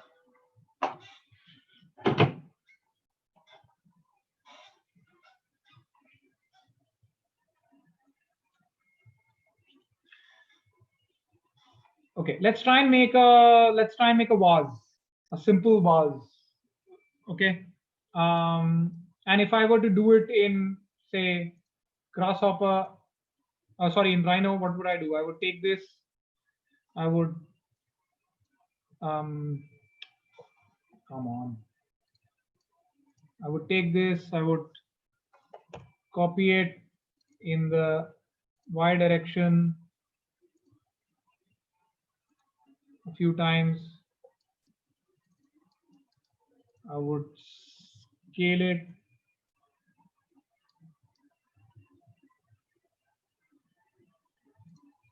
.5, and let's say the ugliest vase on the planet is this guy. You know, whatever. Oh, it's quite bad. Let's scale it down. Okay, scale. Oh, sorry, loft.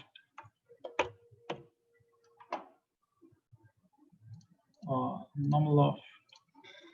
Okay, so the three things that we did was we created a circle, we moved the circle up, we scaled the circle, and then we lofted. A simple exercise. Let's try these very simple exercises in Grasshopper so you're comfortable. Okay. So first thing is to create a geometry. Now it's a circle, it's a square, whatever it may be. So suppose you want to, let's say, do a rectangle. You type rectangle. Anything with a black background needs a prior input. Anything that is not in a white background means it can create on its own with standard inputs. So you get a rectangle, you see it gets created. So if you notice a thicker line, it gets created at 0, 0, 0, and that's the plane it gets created on, the XY plane. Similarly, you want to create a circle, say CNR, center, normal, and radius.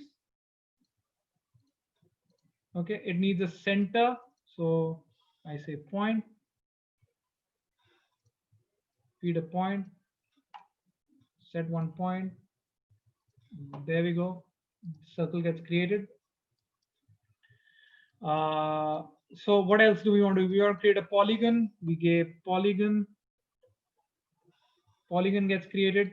So simple to create a geometry. Let's continue with a circle like our vase. Circle is here. So now I want to copy the circle up. So there is nothing called copy because every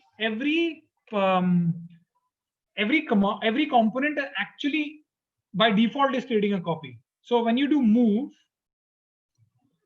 and you move this geometry up ever so slightly, oh, there we go. No, not so slightly. 1. It has moved the unit 1 up. Okay, let's control the radius of this circle. So let's say 12. You can also feed radius by the panel. You double click, you feed it, but you have to set it to multi-line data. Radius is 12. You can change it to 9. So this is another method of feeding data. This slider is another method to feed data. And another method is you can just set a number. So disconnect this and you can set a number 12.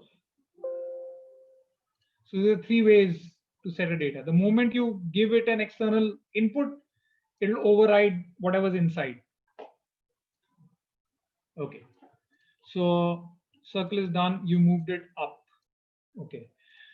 We want to move it, this guy further. We want to decide the movement unit Z. There we go. And how high do we want it? 5. Done.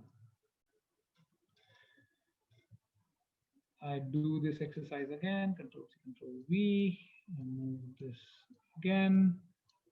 It moves, gets gone up again.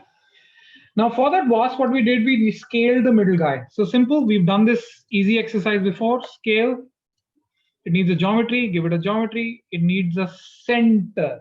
Now, all we need to find the center for this. Currently, it's feeding on the center of 0, 0, 0. So how did we get the center? We said area. Area gives the center, and this is the new center. And now we have it scaled down by 0.5. Factor we're already aware of.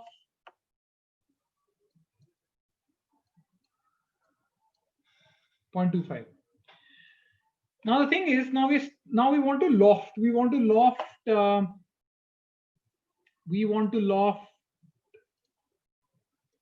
this one. We want to loft the middle small guy. I want to loft this one. How do I choose which ones to loft? And I choose simply by toggling and seeing which ones are the ones I need. So when I click this, okay, it shows me the bigger guy. When I click this, is the middle guy, and this is the base. These are the 3 I need. Okay. What I usually do when I'm confused about which input to follow, I either use a relay, which is a simple extension of data.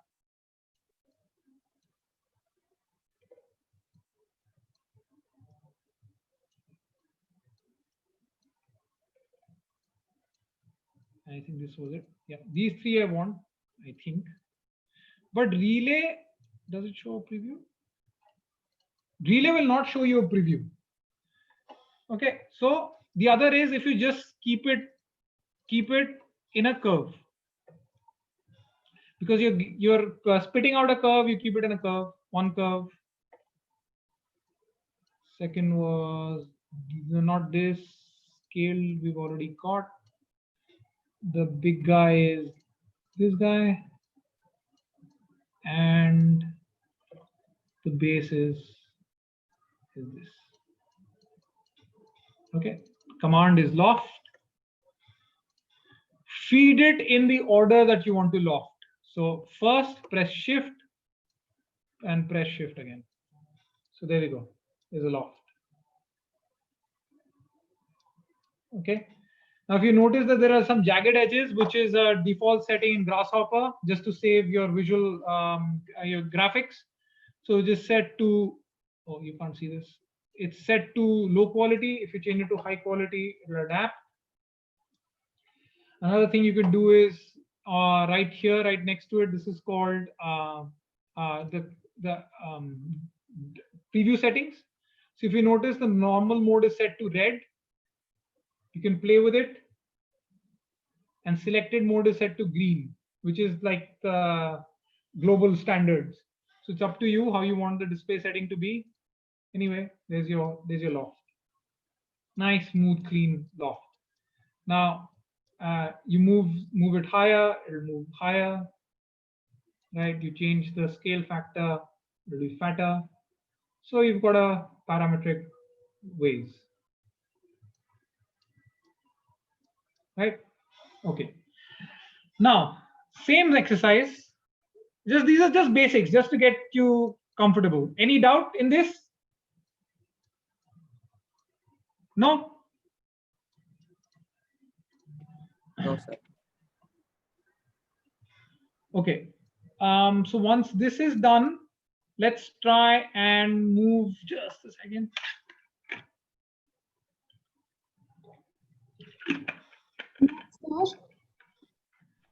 Yeah. I actually want to change the radius of the lower circle without changing the radius of the upper ones. Okay, so the way this one is set, it doesn't let you change. It doesn't let you change. It is linked to the previous one, right? Yes. So one methodology is the scale. So for example, this now, although is dependent on the bottom guy, but it's up to you. So you see, you're changing the radius without affecting the bottom or the above radius, right? Yeah. But and it's in proportion. So actually, it's just a simple math. You multiply 10 into 0.58, so you know what the radius here is. You with me? Yeah, yeah. But I don't want to change the center of the middle one. I want to change the radius of the lowest one, the lower circle. You will? This one, without changing the upper ones. Without changing the upper one. Okay. So this is now what you say a parametrically linked model. Okay. What you can do in this scenario is construct a circle at a predefined point. So, okay, let's do that. So same exercise, just a different format and what you mentioned. So let's create this circle. I'm gonna hide this. So this circle gets created, right, at a radius 10. Second was we move the circle up. Instead of moving the circle up, we will move, let's copy this. Let's not move the circle up, let's move the point up. Okay. So you moved a point up, right? Now at this point, you create another circle. And now you give it your own radius. So let's say, 7. Fine. So now this radius is independent from this radius. What does the n stand for in the circle? N. Normal, yeah, the direction. So if we make like 3 different components of circle and then we just change the normal, that is by changing, the z axis. So simple, as you would understand in any drafting tool, it's the axis on which you want the circle. It won't change the distance between the circles. No, normal means the direction. So it's either x, y, z or a vector. Okay, thank you. So you see it's set to 0, 0, 1, right? Yeah. That means it's set to z with a unit 1. It's going up. But then if like in the move, like we can change the direction, that is we can change the vector factor of the axis. So if I want to change the axis, that is the distance between the two circles in the z axis. No, the axis is not the axis. So that's the difference between direction and normal. Normal is only the direction. Okay. Okay, thank you. Right? No, I got it. Okay. So you understand this bit, that you can just, instead of moving the circle, you can just move the point. Yeah, yeah. Okay. So let's combine this exercise with a little bit of our previous exercise, and I will explain this move in a vector a little more. So what did we do last time? We created a rectangular grid where let's create a square grid this time. And let's give it, say, 50.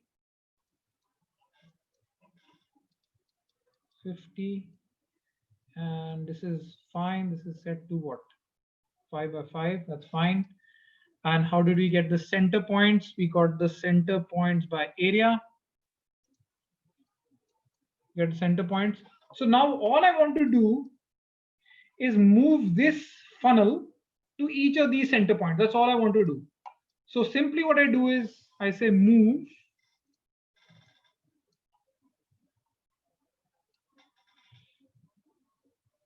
and I say the geometry that I want to move. So geometry is here. This is the geometry I want to move. Now it's asking for the translational vector. That means from this point to every line, every point there. How did we do it? We did it with a line. The point was here, and this is this. So this point is moving to every line, and that's it. Boom. So this geometry exists everywhere now. So you can turn all of this off, all of this off, and there we go. So now you've got multiple copies of the same thing. Now again, you change the radius, everything will adapt.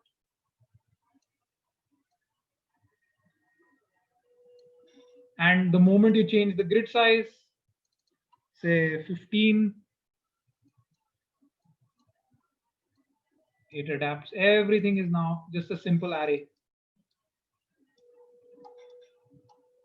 Yeah. So what we learn, so what you could do, honestly, if you can try it of your own, that'll be super cool, is combine this script with the other script that we did of changing the scale of the towers. So if you can try it out, it's up to you. I mean, it'll be a cool exercise to get this shape of towers in.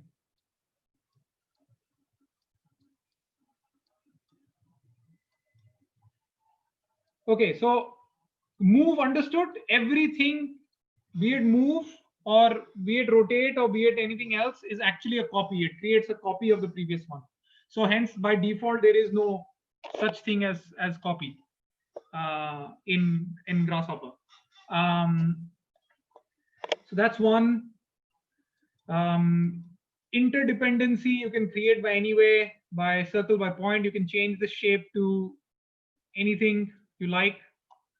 Yeah, I think I'm done for today. This is just if any clarification or doubts are required, what we'll do tomorrow is I'm sorry, I'm gonna come back to the data structuring, because that's really important, and I think that we left that out. What we're gonna try tomorrow, I'll demonstrate just a second.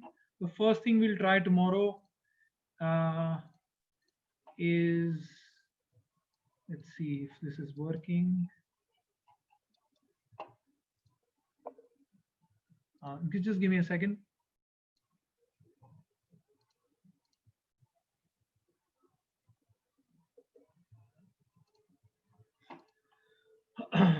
Workshop chapters, scripts.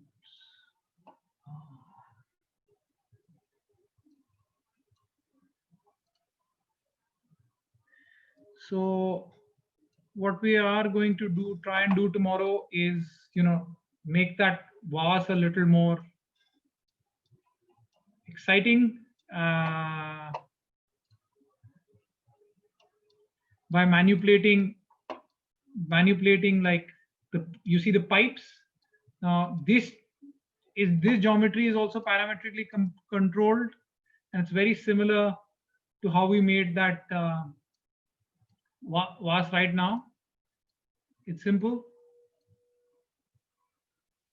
You can just instantly create families, and this is a simple diagrid exercise that we've created. It could work on any surface that you like. So that is the best thing about Grasshopper. While the principles are the same, then you can adapt it to any surface. Currently, it's working on a surface that we've created. This is the same principle that's happening here.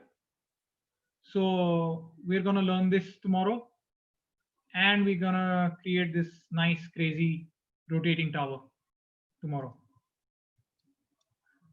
What I'll do is I'll just on the chat, I'll just put the scripts we've used today so that you have easy access. I think you can do that by file, right?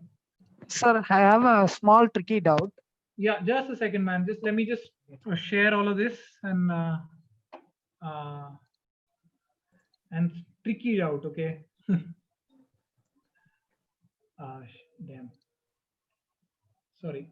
Go on. I'll try and answer. Sorry, man. Go on.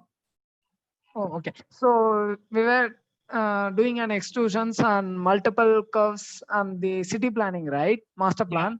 Yeah. So is it possible to create n number of polygons instead of just the squares? I mean, like a polygons with 3 sides from starting from 3 sides to 8 sides, varying on the different sizes and different randomly.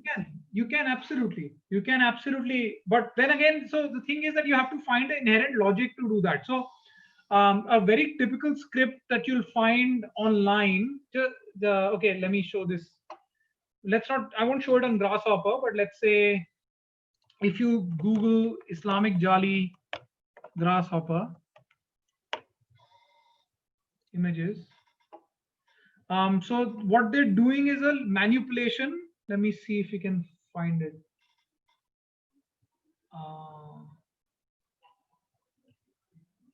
Okay, I don't know what's happening with Google, man. Google.com.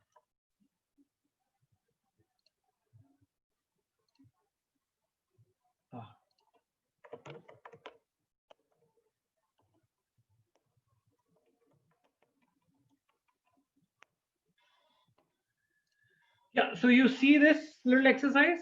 It's actually changing the aperture. Share the screen, I guess. Oh, sorry. Oh, I'm so sorry. Share. Sorry. Coming back. Yeah. So you can see my screen?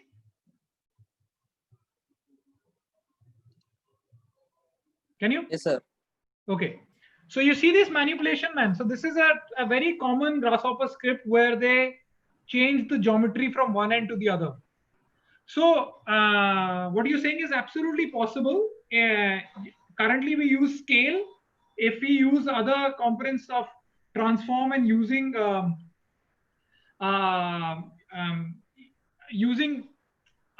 different edges, you'll be able to get this.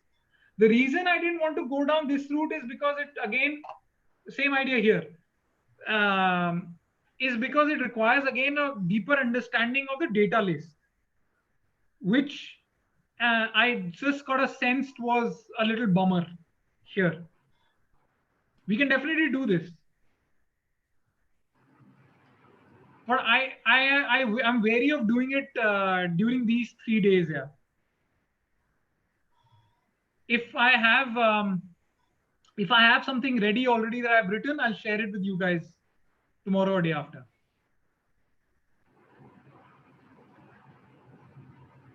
Yes, no, maybe?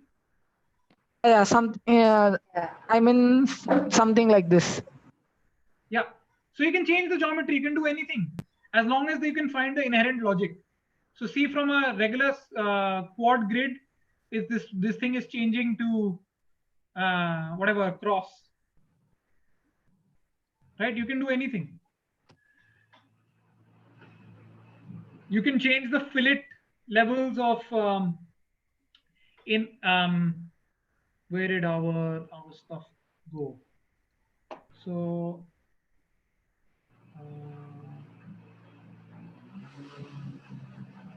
so what you could easily do is you can also change the fillet levels of this one from 90, and it can go up till here till like 120 or whatever. So the fillet angles can change, the curvature can change, anything can change. As long as you can find an inherent logic, it can change.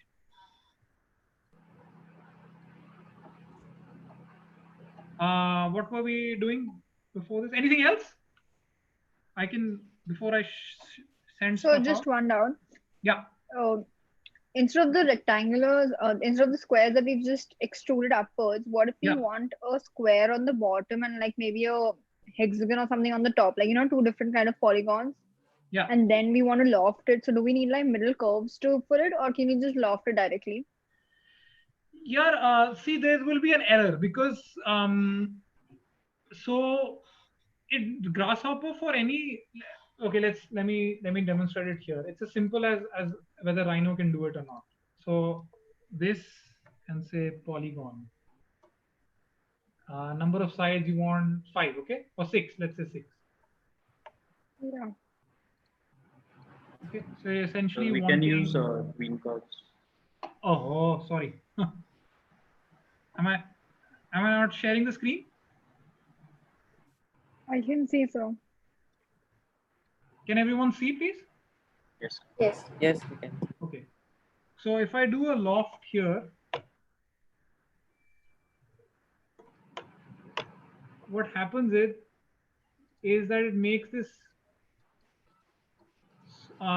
It does make it, but it makes a very inconsistent geometry, because the problem is that you are finding 6 points to match 4 points, right?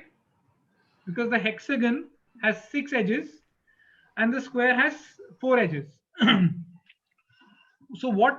But like if you want a gradual change, how do you try to get the curves? So what you'll have to do is you'll have to make an inherent square which has 6 points. So for example, you'll have to specify from day 1 that I want 1 point here and 1 point here. So essentially it's a polyline. This is not a square, essentially is a polyline which started out but then has these breakpoints. Okay. Right, so the difference between this guy and this guy is this has 6 edges, right? So you can actually manipulate this to become a 6-sided polygon. Are you with me? Yeah, but I don't want to do that. No, I understand. I don't you want to make do it that, but I'm only trying to explain that if you were to do this loft to this loft, yeah, you'll have to design the base one with 6 edges as well, okay, not as a rectangle. Okay. The answer is yes, you can do it, but then you have to be confident of the logic that you start out with. So now it does a decent loft. It always does the same thing again, but we are aware that we had broken this bugger down here. Okay. Otherwise, it will give you errors because you're trying to do a 4-edge geometry with a 6-edge geometry. Yeah, got it. Okay. I was actually trying the tween curve thing that people are telling me, but then the issue with that is that it's not in the same plane. So that does not really help me because I want the curve to be flat in the same plane. Like it's not planar, basically. Sure. Yeah, tween. So tween is a very good command as well. Tween is a very good command. What it does, it actually makes it gives you the intermediate curves. Intermediate curves. Yeah, but those curves that I tried to do was not planar. What were not planar? That's right. Me. That's right. So then that does not help me. So I want intermediate curves which are also planar, basically. So see, again, then we're going in a little complicated way. You can change the orientation of the plane to match the XY plane. Okay. So your plane is, say, this way, but you want it flat. The flat plane is always a XY plane or a YZ plane or a ZX plane. In Grasshopper, there is a command called orient. Sorry. Okay. There's a command called orient, and there's an orient plane. So you give it a base plane and you give it a new plane and it'll orient your planes in that direction. Okay. See, so again, whatever geometry you get, it orients in that plane. Come again? So whatever geometry you get from the tween curves, can it get to that plane that you said orient plane? It can get to a base plane of XY, yes. Okay, sounds good. Thank you. All right. Okay, I'm guessing there are very independent learning curves for everyone. So I apologize if it's too slow for some and too fast for the others. But what do you do? Okay, what were we doing? I was sharing scripts. I'll just share them. So, whoa, stop sharing.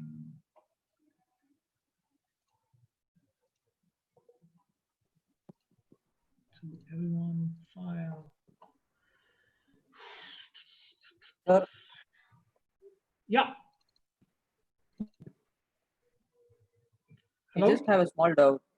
Yeah, tell me. You divided the square with points, right, into 6 sides. How did you do that? I didn't. Okay, I just made a polyline with 6 points here.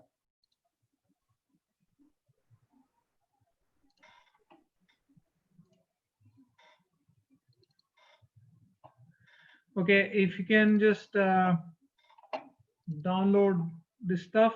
There is some stuff about data matching I've already sent. So tree path. Okay, you can try this out as well. Try the tree path out. So it'll help you tomorrow. And okay, try the skill. And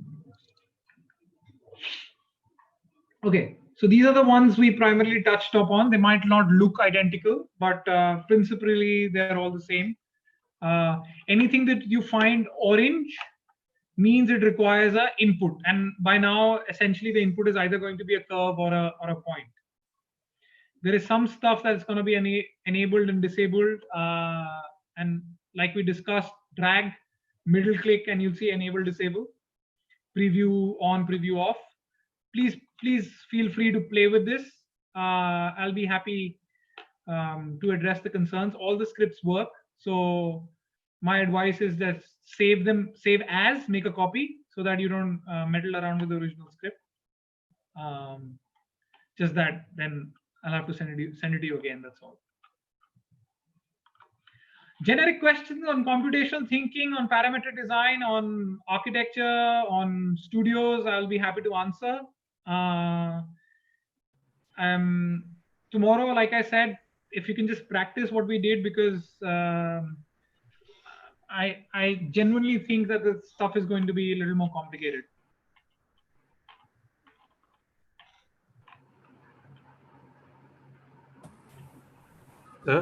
Yeah. So how closely can we relate parametric design to biophilic patterns? So biomimicry is another thing. Biophilia is another thing. So it's this. So biomimicry is a concept which, as the name suggests, is anything that imitates or tries to pick up concepts of nature. And parametrics is, just like I say, it's a relationship building. So what you're trying to achieve out of biomimicry. So I mean, for example, if you're trying to solve your HVAC system in a building based on, say, like an anthill principle, where hot air rises and then you have shafts on the top, what can happen during that stage is that you can parametrically link the aperture sizes of the ducts. So it's not like a interchangeable concept. It could be dependent, it could not be dependent, but parametrics, just understand parametrics as something that is based on interdependency. That's all. All right, sir. One thing has to be related to the other. That's about it. That's all there is to it. Unfortunately, parametrics today in architecture gets assigned to a certain aesthetic, which a lot of practices are following. Nothing good or bad, but the worry is that it gets branded as a style. And if you want to read further, the style is actually parametricism, which has got nothing.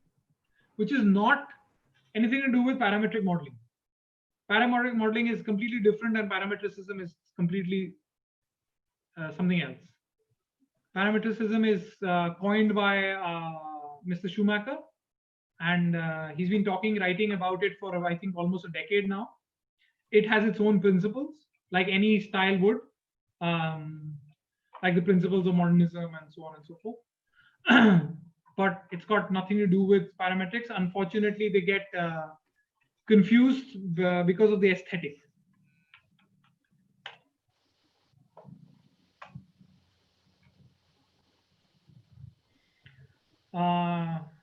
Yeah, anything else?